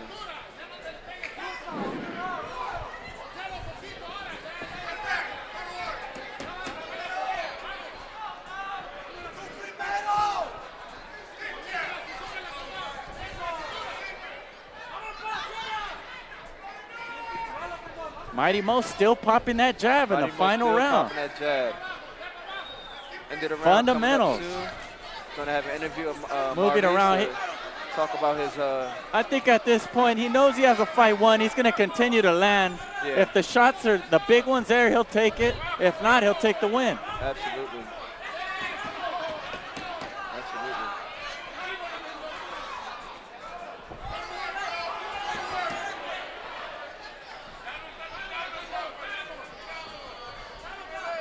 Oh, the long hook. He reminds me of that Street Fighter guy. I forget his name. Dalsum, I believe. That dude will touch you from across the world, you know? Yodon, he hitting them with the Yodon flame. That was one of my favorite games, man. Yeah. Oh, God.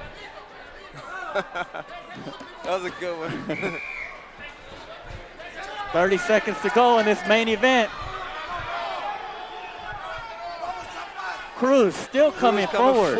The end of the taking fight, man. shots all night. Still I got to take my head forward. off the Cruz. I'm telling you right now, I got to take my head off the Cruz regardless. Yeah, you got That's it. what a veteran is. Much respect.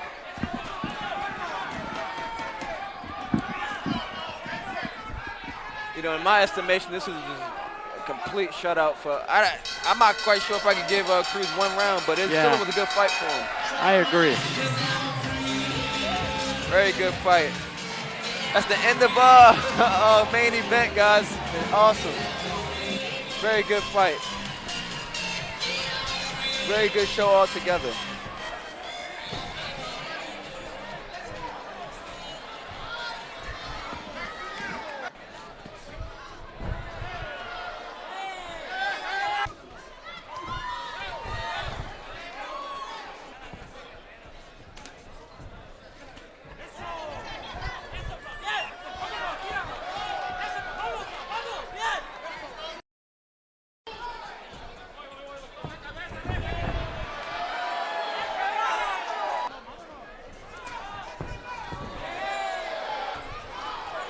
What a fight for the main event.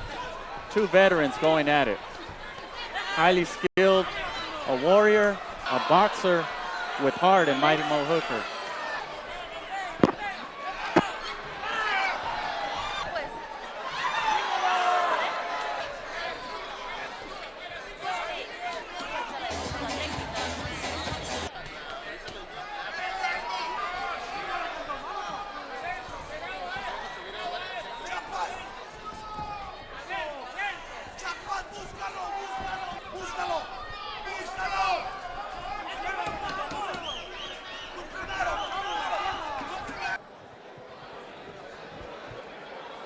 Take it up to Pablo Flores, the announcer.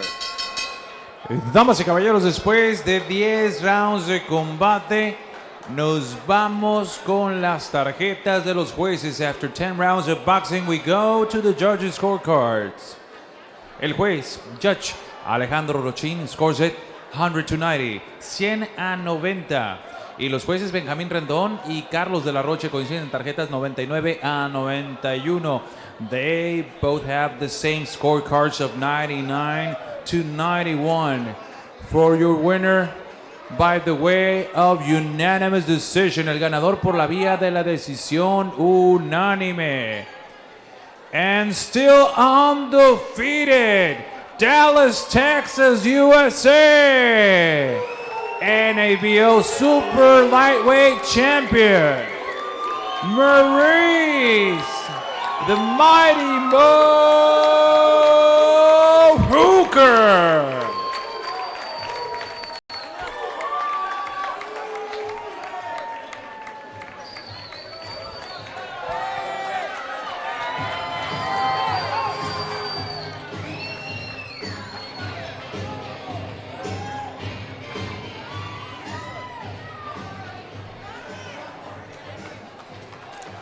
Maurice, congratulations on your great victory tonight. How do you feel? Feel good. I can't complain. All right, so it looked like you was pretty much in control of the fight majority for the whole fight, honestly. Was there at any point actually being in the fight that you kind of felt like, oh, this guy's tough? We know that he's a veteran, so was there any point in the fight that you felt like, man, this guy's tough and I got to really bring my A game? I wasn't going for the knockout. I've been out since November, need the rounds. But it's a good guy. I think the timing got to me, from Dallas. It's 2 hours delay. I was a little tired, but congratulations, no excuse. I learned as I go. Well, you look like you was in a tremendous shape. You look like you was in really tremendous shape. Tell us a little bit about, we know that 2 fights kind of fell through for you. We know that this kind of came at the last minute, but we know you stayed prepared throughout the whole thing, and you really wanted this fight regardless. So kind of tell us about that a little bit. I first fight on Miguel Cotto card on HBO. It fell through. I first fight in Kansas City. It fell through. I wanted to stay busy, so I came to Mexico to fight. I just want to fight. I want to get the rounds in, and I want to stay busy, like I did tonight. Got the rounds in, and I stayed busy. Man, that's a good testimony for a fighter, man. Excellent fight tonight. Is there anybody that you want to give shout-outs to? My team, Rock Nation, Mexico. Thank you, everybody, for having me. The guy I fight. Thank you for interviewing me. Thank everybody. American Avenue. And Viva Tijuana. All right, congratulations. Congratulations on your win again. Thank you. And here he comes right now with the Mexican sombrero and a lollipop in his mouth. Oh my gosh.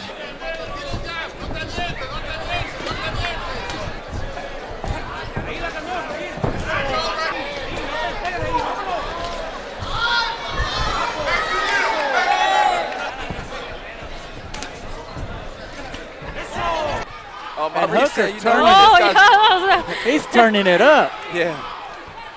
Mighty Mo putting in work. Mighty Oh my Mo. God. Whoa, Excellent body punches. And Spencer Cruz Maurice. comes back with body shots. Oh, we got some knees. showboating going Yeah, on here. showboat by- Oh, we got another showboater. Maurice gives it right back to him.